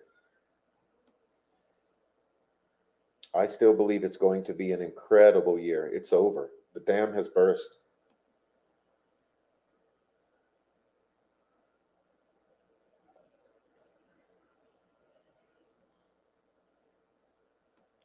If Westfall has friends in high places, it's for nefarious reasons.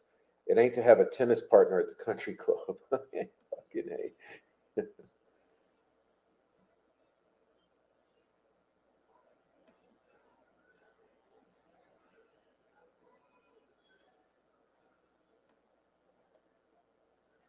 Yep. I'm just throwing these up there without much comment because they're all good comments. But I'm trying to catch up with the group right now. KK alleged that he was there and had parked in the. Okay, Keegan Klein alleged that he parked in the cemetery and was there, and that his father Tony killed the girls and he just helped move the bodies. Why would Keegan Klein claim that?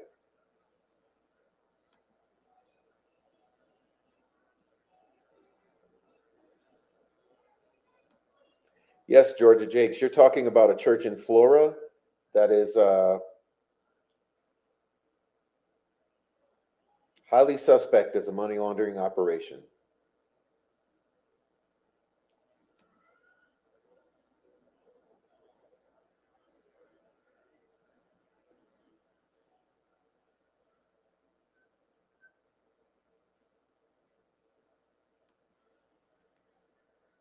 It's a lot of profit for such a small area, such a huge amount of dollar signs on that church that hardly meets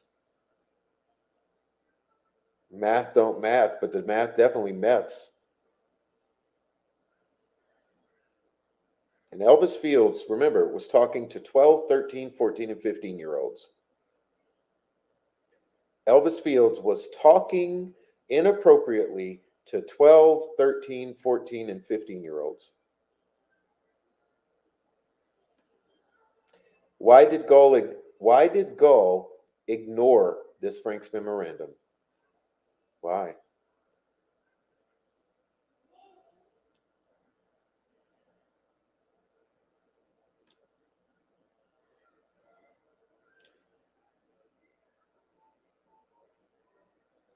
There is DNA, partial DNA, allegedly.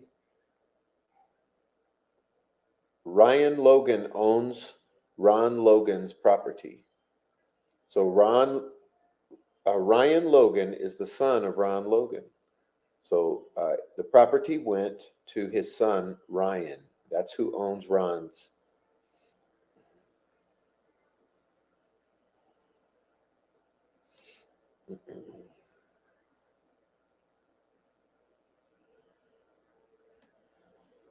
Luna Ray says, I read this repeatedly when it first dropped. I was just sure that Gull would act swiftly, and instead was stunned to hear the announcement from her throne that she had not even bothered to read it. She didn't bother to read it. And then after the defense was brought back on at the order of the Supreme Court of Indiana, she blanket denied everything on her desk. Apparently out of rage or spite. You guys heard some noises? Could have been something on my desk. No big deal. Okay. I think she was pretty stunned too by the look on her face when I mouthed silently, "What the fuck?" as she was trying to stare me down. She lost that stare down. Good job. He said, "What the fuck?" Good job, Luna Ray. Almost wonder if she's dumb enough to not read anything and let Nick tell her what's in the papers and what to do. Sure, she's heard all of this. I wonder, though, how can it be ignored? I don't know. I don't know what's going on here. It's just like a fucking Delphi circus. It's like a, you've ever seen these movies that revolve around the concepts of dark circuses? You know, it's like a dark circus. It's something wicked this way comes. Welcome in, Jaded Empath, the beautiful and the jaded and the empathetic Jaded Empath says, guys, today I learned that Brad Holder has a YouTube channel called Brad Shaves with Music. Gross. Yes, I've seen it. Okay. FBI said there was odorous activity, but of course, corrupt Indiana law enforcement did nothing with it.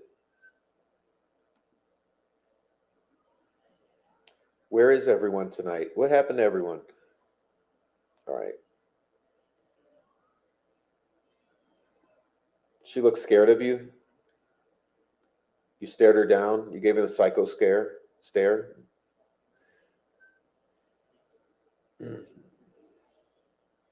Tell you what, if the people now have pitchforks. I'll just put it this way.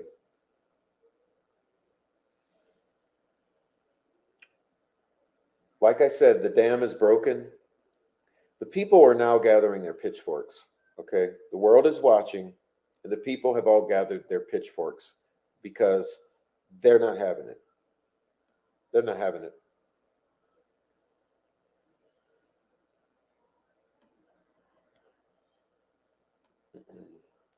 Thank you, everyone, for being here. I love your comments here. I'm almost caught up, I promise. All right. Thank you, Blondie. Blondie 22 in the house. What up, Blondie? Blondie in the 22 in the house. Right.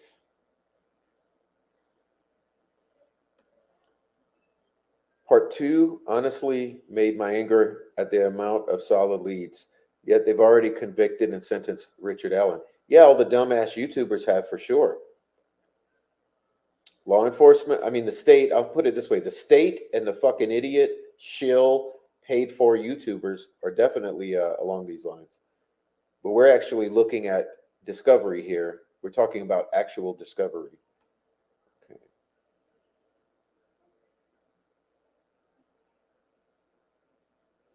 Gaul refused to recuse herself. Yeah, big fucking mystery there. The volunteer firemen, I think, were involved in the cover up because uh, they were involved in the search in which they blocked civilians from helping. And it's my contention that overnight they helped move the bodies.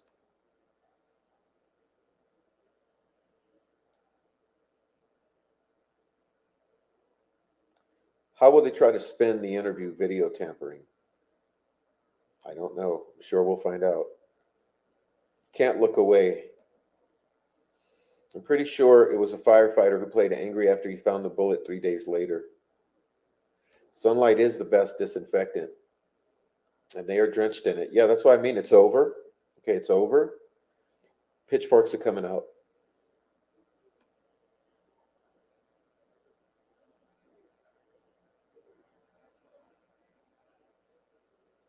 All right. Yes, they lost.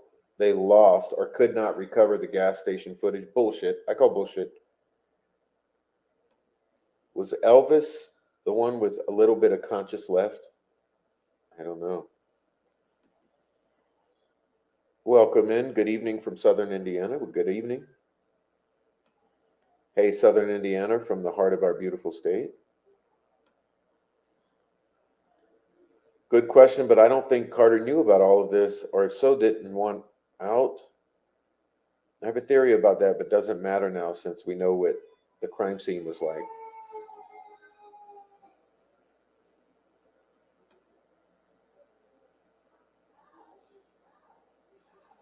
Jaded, just checking Brad's shaving channel for a minute, talking about evil looking dead eyed dude.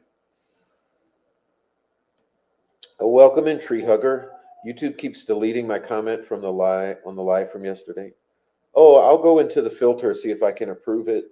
It may have gotten sent to the recycle bin because it contains something spicy. But usually every couple days I review that recycle bin. And so I'll clear it for you if it's in there. Don't worry, Tree Hugger. Thanks for being here. Thanks for joining the chat, especially. Okay, yes, this case is emotionally exhausting. Some law enforcement detectives and someone should be in prison for lying and corruption. I think it's coming. It's coming. It's over. It's over.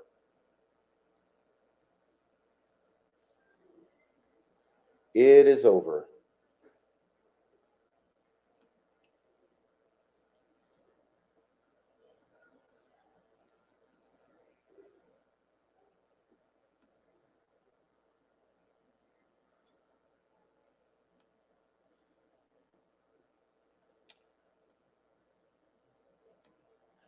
Stephanie Thompson and Nate Miller worked closely together on these cases. Maybe that's why they're dead.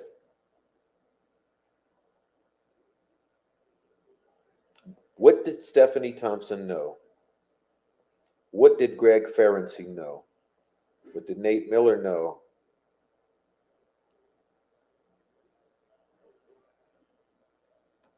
The eyes of the world are on this case now. They won't survive it. Yeah, it's over. They got away with it for 6 years. Hey, they had a good run.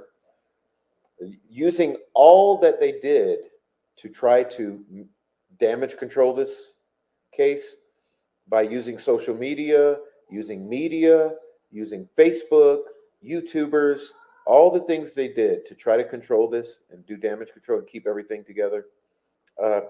It bought them 6 years. They had a good run. Okay, they had a really good run. It's one of the first times we've ever seen anything like this, but it's over. It's over now.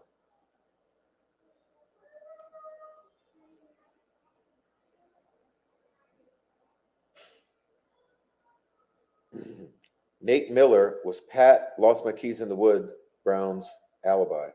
Yeah, about that. Is that why we were metal detecting? Was it for keys? Was it for handcuffs? Was it for a bullet?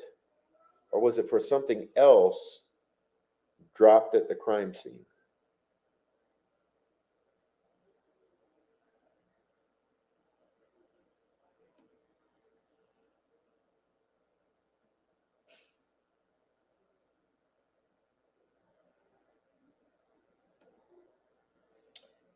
Pat Brown said he lost his keys. Yes, he did.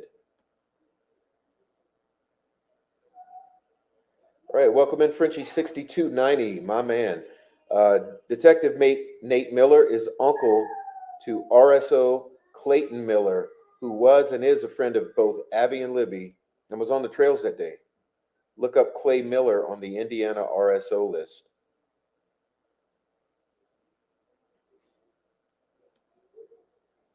I wonder if Stephanie knew or talked with Ferenczi. I'm sure.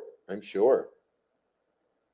Remember that I told you that you may remember that I interviewed our retired Indiana State Trooper, Jay, who in his retirement is a user and medium with the Spirit Box. And our friend Jay has gone with Noe several times now to the crime scene and to Wilson Bridge. Um, and I did an interview uh, with Jay about some of his ideas and his thoughts and his experiences with this case. And one thing he said that was extremely touching and very surprising is that he was a friend of Stephanie Thompson. Okay, Jay was a personal friend of Stephanie Thompson, and he said she was a wonderful lady, and we hope to have Jay back on, and he also hopes to go uh, over to Stephanie's place and to do a spirit box session out there as well. So we will hope to speak with Jay again at a future point. But we have several videos of Jay with the spirit box out there in the woods, both at Wilson Bridge and at High Bridge crime scene.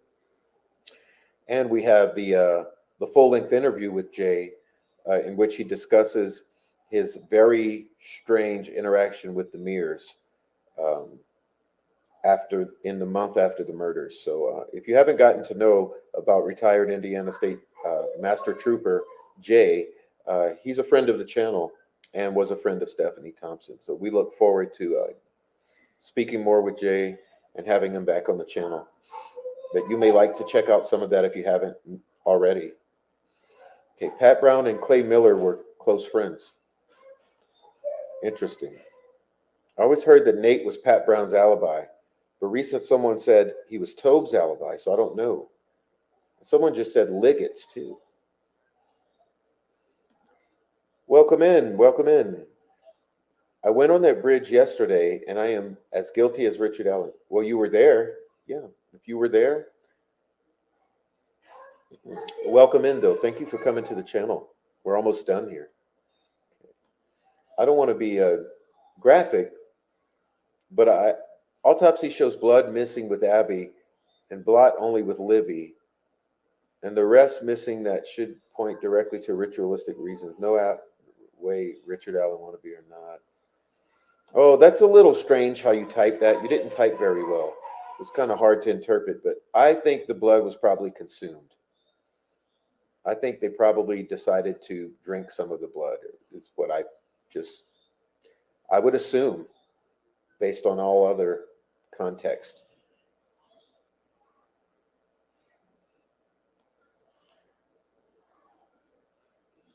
Yes, always be careful in Delphi.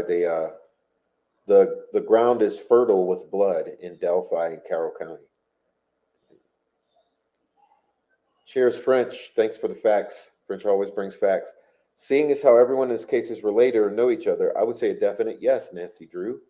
So Nancy Drew had said. Stephanie talked with Ferenczi. Yes. So I would say yes too, Nancy Drew. Right. Frenchie always knows something I don't, but he often knows things I do, which is also equally as interesting. A lot of times Frenchie's my only confirmation. Okay. They would need a safekeeping order for my ass because I'd be out of control. Clayton Miller's claim to fame is that he likes 13 to 14-year-old girls. That's why he's an RSO. He got caught. Damn. They all like 12, 13, 14-year-old girls. Oh, yeah, guys, please hit the like button. While you're in here, please hit the like button. Please subscribe to the backup channel. And please support the channel. We have many funding pathways, including Buy Me Coffee.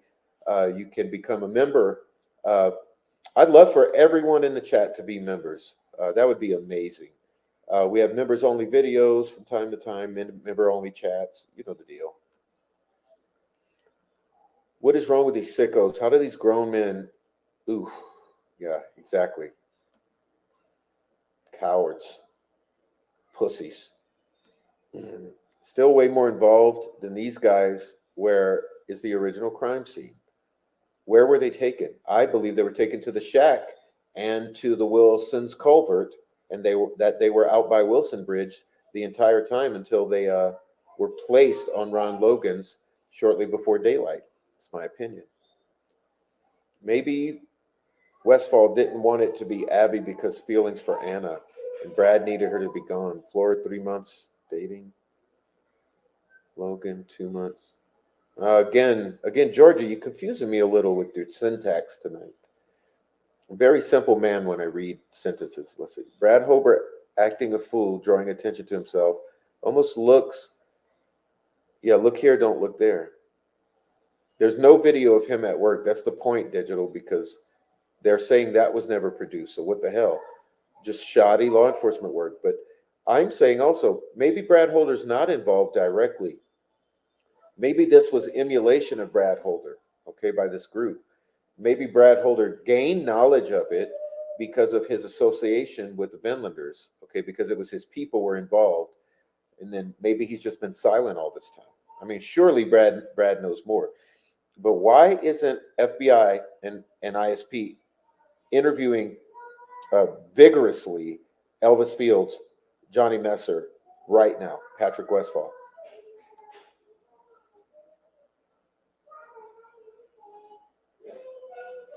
Westfall said that people are encouraged to create their own runes the first time. If Elvis had a lower IQ, I think that his stick runes would look like child drawing.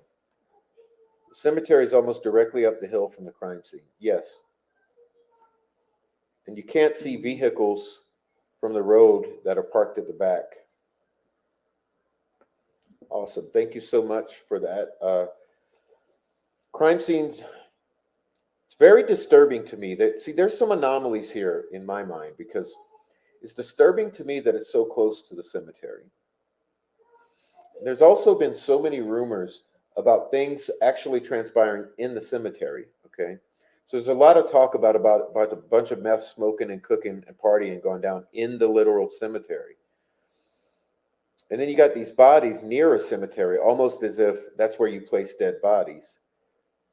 Then early on, for many years, for 5 years, there were rumors that there were items from the cemetery taken and placed at the crime scene. And I've never wanted to repeat what those items are because I wanted to let it be a secret and held by law enforcement. But there's always been the stories that there are one or more items from the cemetery placed at the crime scene, okay? So I wonder if things transpired in the cemetery and they were brought down there, you know, because none of us know everything. So my belief is that things transpired nearer Wilson's Bridge and they were transported and brought there through the water. But they could have been brought through by vehicle. It would have been a more difficult thing to do. But my belief is definitely in some way they're transported to where they are, and going down that hill carrying those girls just doesn't make any sense at all. I could maybe see carrying Abby across the shoulder of Brad Holder, someone large like that could possibly sling Abby's dead body over their shoulder and bring her down there. But I think Libby would have to be alive to go down that hill. We don't know. We just don't know.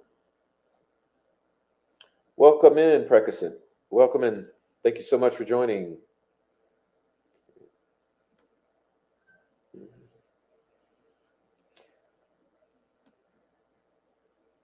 Sorry I'm late. What the hell are you saying is over? Yeah, we're almost done. We're almost done. I'm going to keep it on the shorter side tonight. It's all about the money. Follow the money as usual. But also, if you're law enforcement, follow the leads.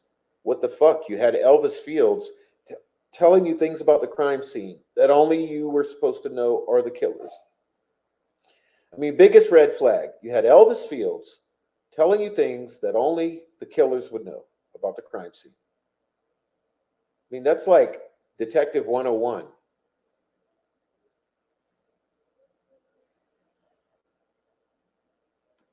The FBI is telling you Odinites are involved.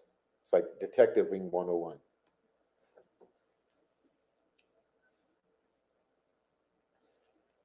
And remember, they've now stacked on additional charges to Richard Allen, which they will have to prove. Will be interesting.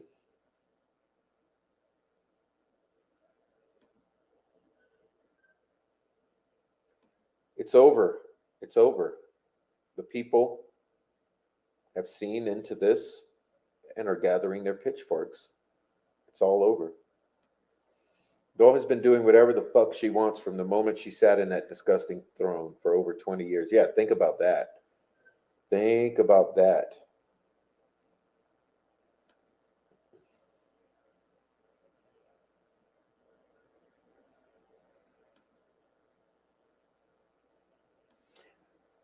There's no way she hasn't read it and she's just a puppet in their system at this point. Well, I agree with that.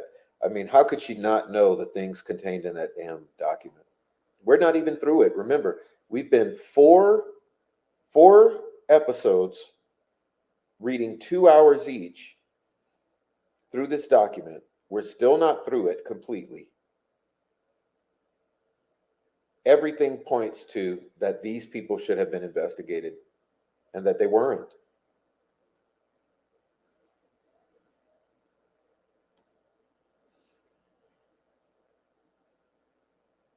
I've been waiting all 20 years for people to see her bullshit. Oh, do you have prior experience with Gull in some way? Is that how you know that she's been 20 years of her bullshit?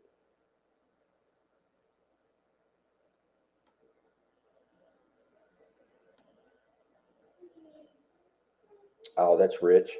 I don't think she's been threatened except for her ego, and that's enough to make her go crazy. Interesting. All right. Yeah, she's self imploding a 30-year career. That I agree with that. I said that early on. Uh, I said that early on, some 4 months ago, maybe. I said she's ruining her career. What the fuck is she doing?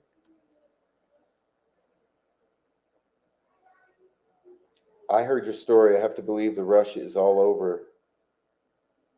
Gull's bullshit. Maybe not remove her to see how she responds, trigger a bigger action to call her cases to attention.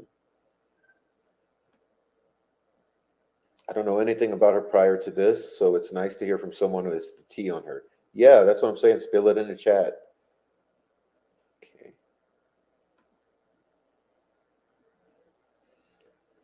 The Keegan Klein comment got me thinking perhaps he said that about him and his father because he knew it wasn't true and couldn't be proved, perhaps to appeal or appease his dealer who supplied.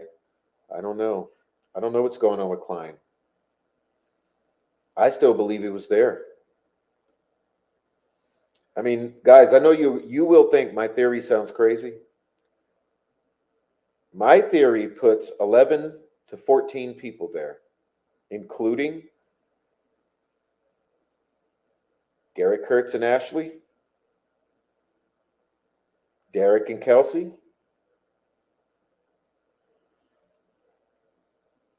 all of these guys in the 136 pages, Keegan and Tony, Chris Mathis. It's a lot of guys. I believe they were all there. Okay. Awesome name, Tree Hugger. I think lots of people don't realize that Carter was never personally involved in the investigation. No, he's an administrator. There's also an interview where he corrects himself statement of "we" to the investigators. All right. Yeah, I cannot either. I've been waiting for that. Aren't we all anxiously awaiting that? Perhaps that's why Miller is dead.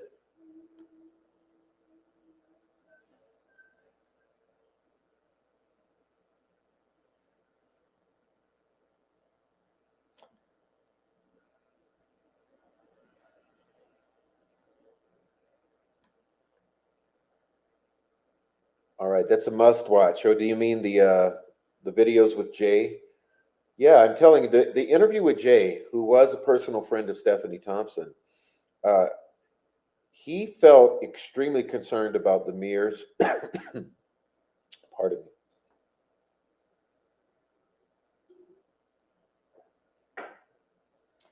And and also he graciously went and ran the spirit box at Wilson Bridge and got a lot of very concerning hits. And he will be returning.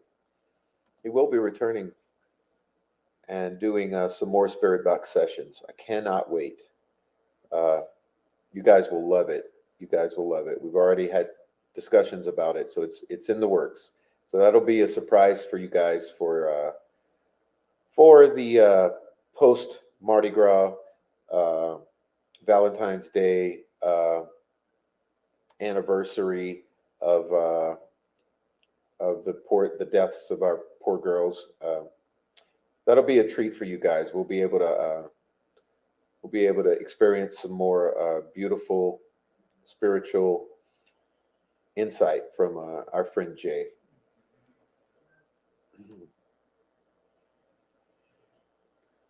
All right.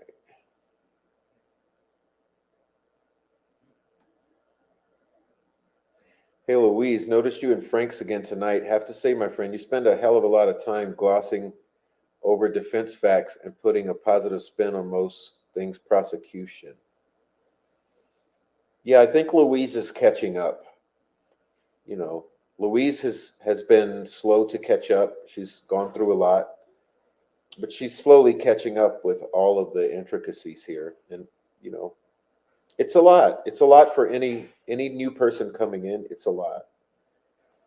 It's a lot of misinformation, an extreme amount of disinformation put out by these compromised YouTubers.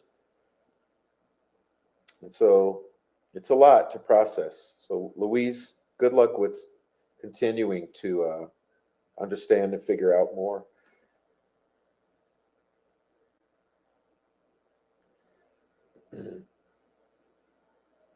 Well, no, those keys were found, Rochelle. Those keys were found because Pat Brown moved his truck at some point. So Frenchie probably knows the details of the time, but uh, if Pat Brown's keys were ever lost, they were later found because he moved the truck. So, okay, I'm gonna ask, what is the rumor about Kelsey's boyfriend at the time being a firebug? Anybody know anything? Yes. Uh, I don't want to talk about it, but it's a very prominent rumor out there. I think that there's some people in the chat who will fill you in. Matter of fact, I know there are. State will have to doctor the autopsy results for time of death and blood gone. I'm sure they will since 19. Well, yeah, I mean, here's the deal. Why have we not seen any of that since day one? Why have we not seen any of it? They're just like the mafia. It's a business, only dumber. They've gotten away with their crap for so long they think they're invincible. Well, they think so, but the thing is, it's over. It's over. Believe me, when you're 13 living in a house with arsonists, you hear the talk because they're very proud of the work they do and they're paid very well. All right.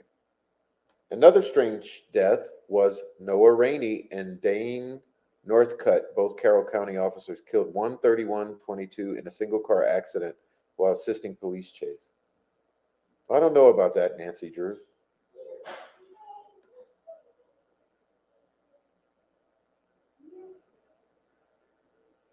No, that's bullshit, Lisa Marie Presley. Please don't repeat bullshit in the chat.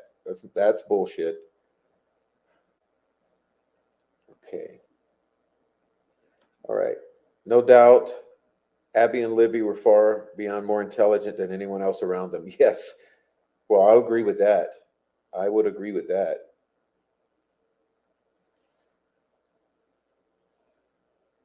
I think those girls were dead for quite a while and in water.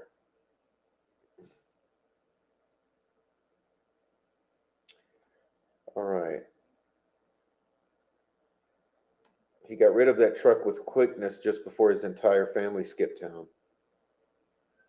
Only thing I've heard on that digital is exactly what you said. I'd love to know more about his background on arson and crime in general. Yeah, it's rumor, but some people know about it. I've gotten a lot of tips about it. I don't think there's anything to it personally, but it's a rumor.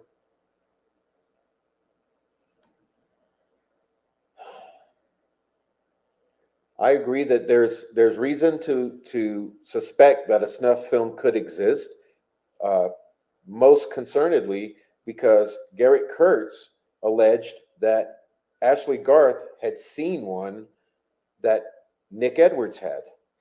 Okay, so she was sleeping with Nick Edwards at one point. She was sleeping at Garrett Kurtz at one point, this Ashley Garth. Well, the allegation is that Ashley had seen the snuff film from Nick Edwards and told Garrett Kurtz about it. So if that's true, who filmed it?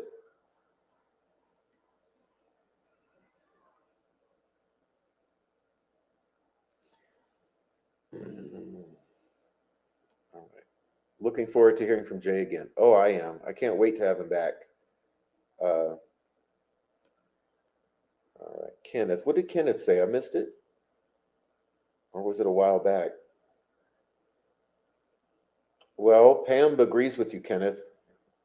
I'm not able to find your comment at this very moment. It's kind of far back, but Pam agrees.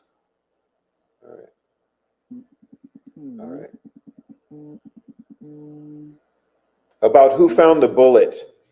The bullshit is about who found the bullet. Okay. All right, let's see. Oh man, I've lost my place. Here we go. Let Prof try. Okay.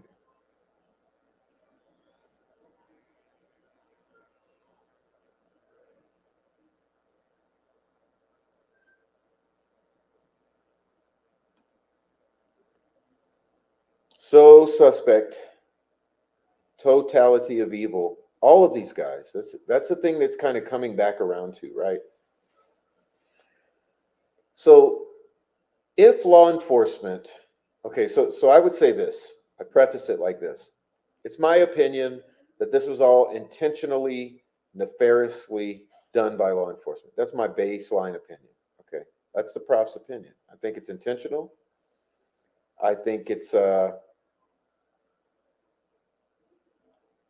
criminal. Okay, however, let's just, for the benefit of the doubt, give them the benefit of the doubt. Okay, let's just hypothetically, let's just say it's all incompetent. It's all incompetence. Okay, giving all of the law enforcement in Carroll County and ISP the benefit of the doubt, and giving the entire state the benefit of the doubt. The prosecution, the former mayor, former sheriff, the entire sheriff's department, the entire police department, the entire volunteer fire department, the entire ISP, give them all the benefit of the doubt and say that this was all unintentional. It was a case of 1,000 missteps. Well, even in that case, it's still the totality of evil because justice has not been served.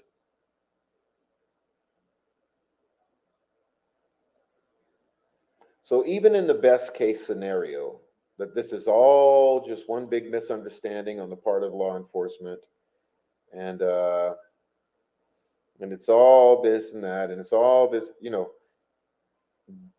with the most graciousness, giving the benefit of the doubt,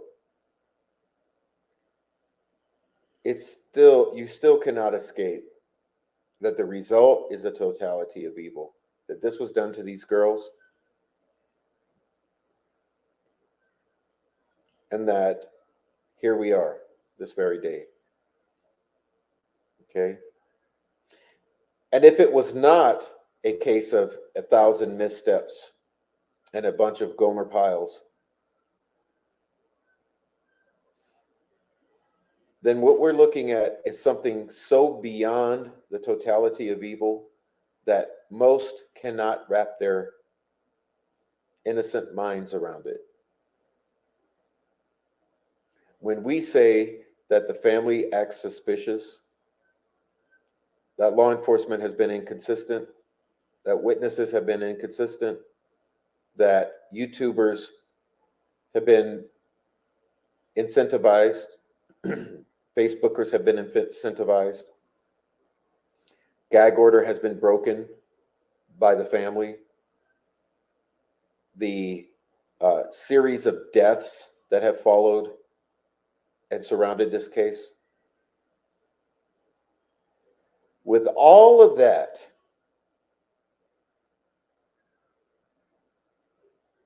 should it be the case that it was all intentional? You're looking at something so beyond the totality of evil that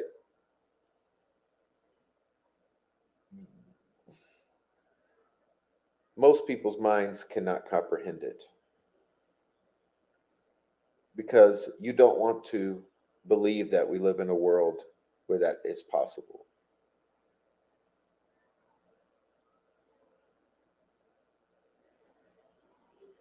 And unfortunately, we live in a world where not only is it possible, but it is running rampant. Every day, children are slaughtered by their parents. Children are slaughtered by strangers. Neighbors killing neighbors. Friends killing friends. Relatives killing relatives. Adults preying on children. Officials abusing their power. Destroying lives with their might.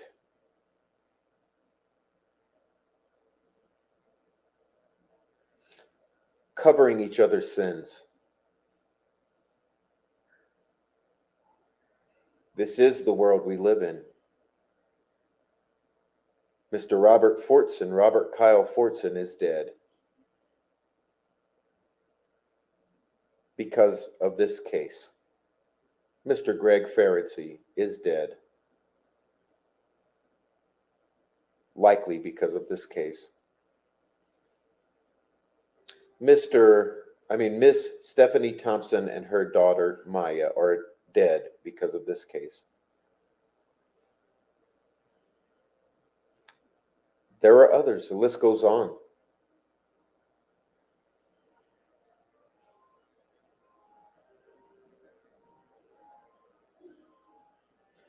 What we have in Carroll County, Indiana, is a pocket of German descendants, many of them sympathetic to the old German Nazi Party, which is why they gravitate towards the Asatru and the Norse pagan Vinlander ideation. Fundamentalist swimming in a sea of methamphetamine and sex trafficking. Sitting at the crossroads of the entire Midwest and East Coast, in a perfect position to benefit from sitting at those crossroads. We know that in history, like the Silk Road, developments always sprung up around crucial crossroads. And Indianapolis itself is that very crossroads.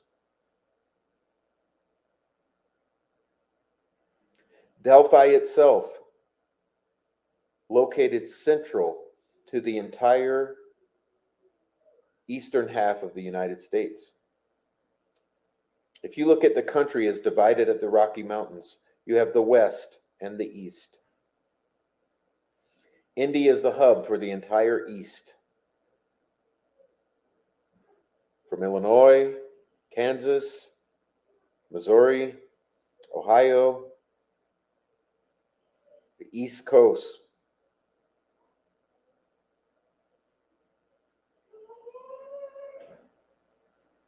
You've got something very unique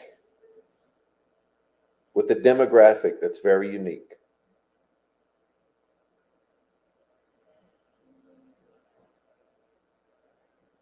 And what we're looking at in this case is a symptom of the disease that festers at these crossroads.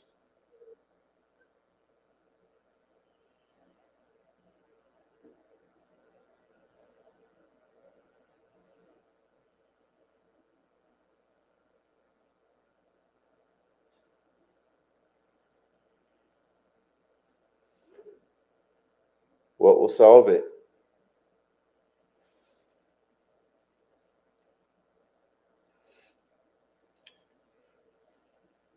Well, as our beautiful friend said, sunlight is the greatest disinfectant. And so while we shine the light into these crevices of society, they squirm and they make noise. Like cornered dogs, they writhe, bark, scream, and shout.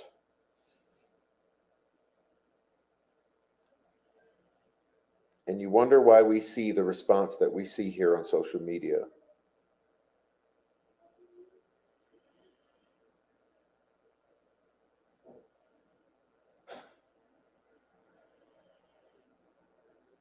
Doug Carter said, "You want to know what we know, and one day you will." Well, I think the day that we do know, we will regret ever wanting to know.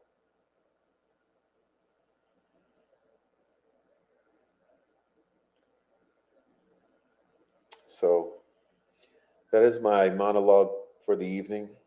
I'm going to say goodbye in the chat, and we'll wind it down. I appreciate everyone for sticking around.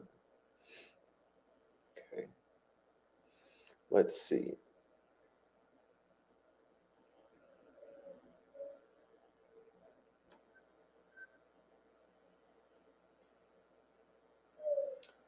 Malpractice and incompetence on levels never seen before. Mike talked about grid search, but never heard he found a bullet because he didn't. Okay. All right. Let's see. Also, the betrayal of ones who are supposed to love you and protect you, especially children. It's shocking to us, but they are a cult.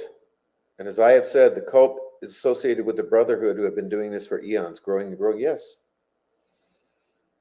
I mean, it basically, it comes back to the satanic predators. What else can you say?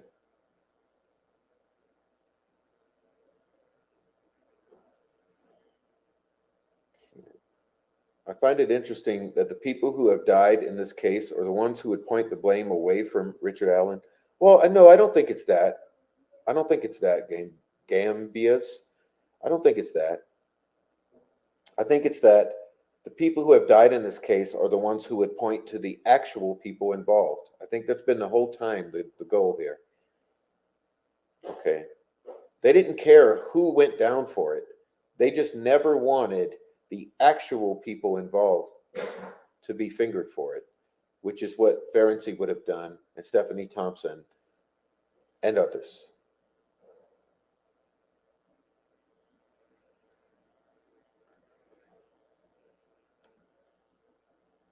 All right. All right. Thank you guys so much. Let's see. I'm trying over here.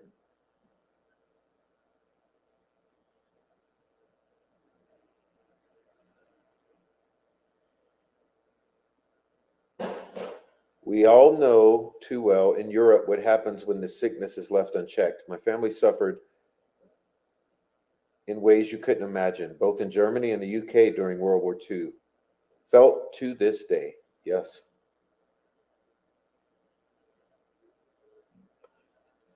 Thanks, Prof. Very reassuring and comforting to be able to share with good people here. Thank you so much. This right here is the goal. Okay.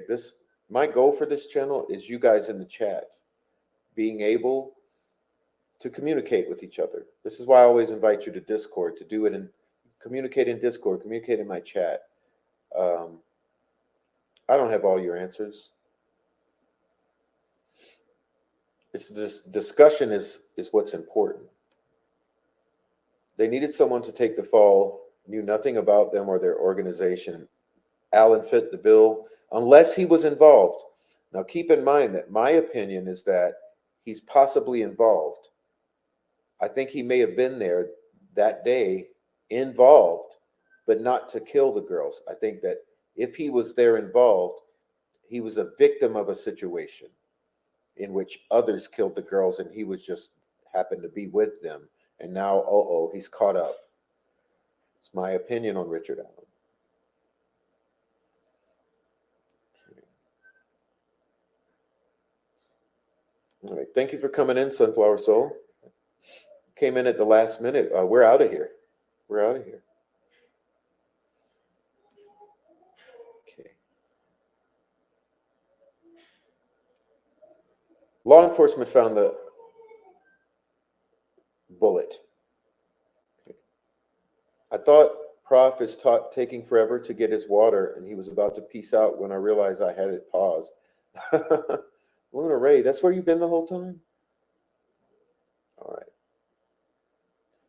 Well, everyone, good night to you. It's a beautiful February night. It's snowing here. Not too cold, probably be icy in the morning. It's been a long, stressful day for everyone I know with these new documents. We will be going over them soon. So don't fret. You'll get Prof's take, and we'll do a deep dive into those documents. But I think it's enough for tonight.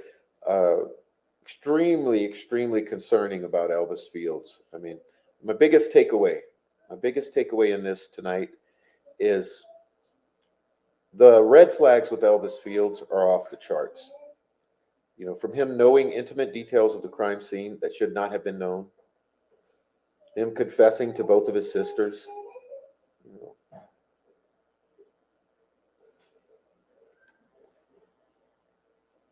I just don't know.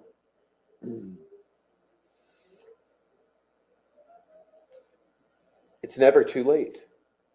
You know, that's my contention right now. Why isn't FBI and ISP at his door right now? Tonight.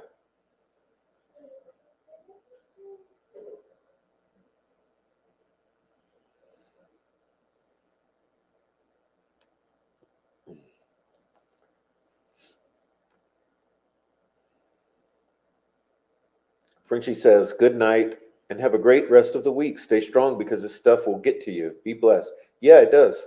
It does. It's gotten to me. But hey, it is a beautiful night, and we're gonna enjoy the rest of the night with some nice snacks and time with the baby, and some warm clothing. So we'll go tuck on in and get comfy and have a nice rest of the night. And we'll see you tomorrow. God bless everyone. God bless everyone. Okay, I'll be out of here. I'll leave the chat open 5, 10 minutes. Enjoy it. Thanks for coming. And please hit that like before you leave.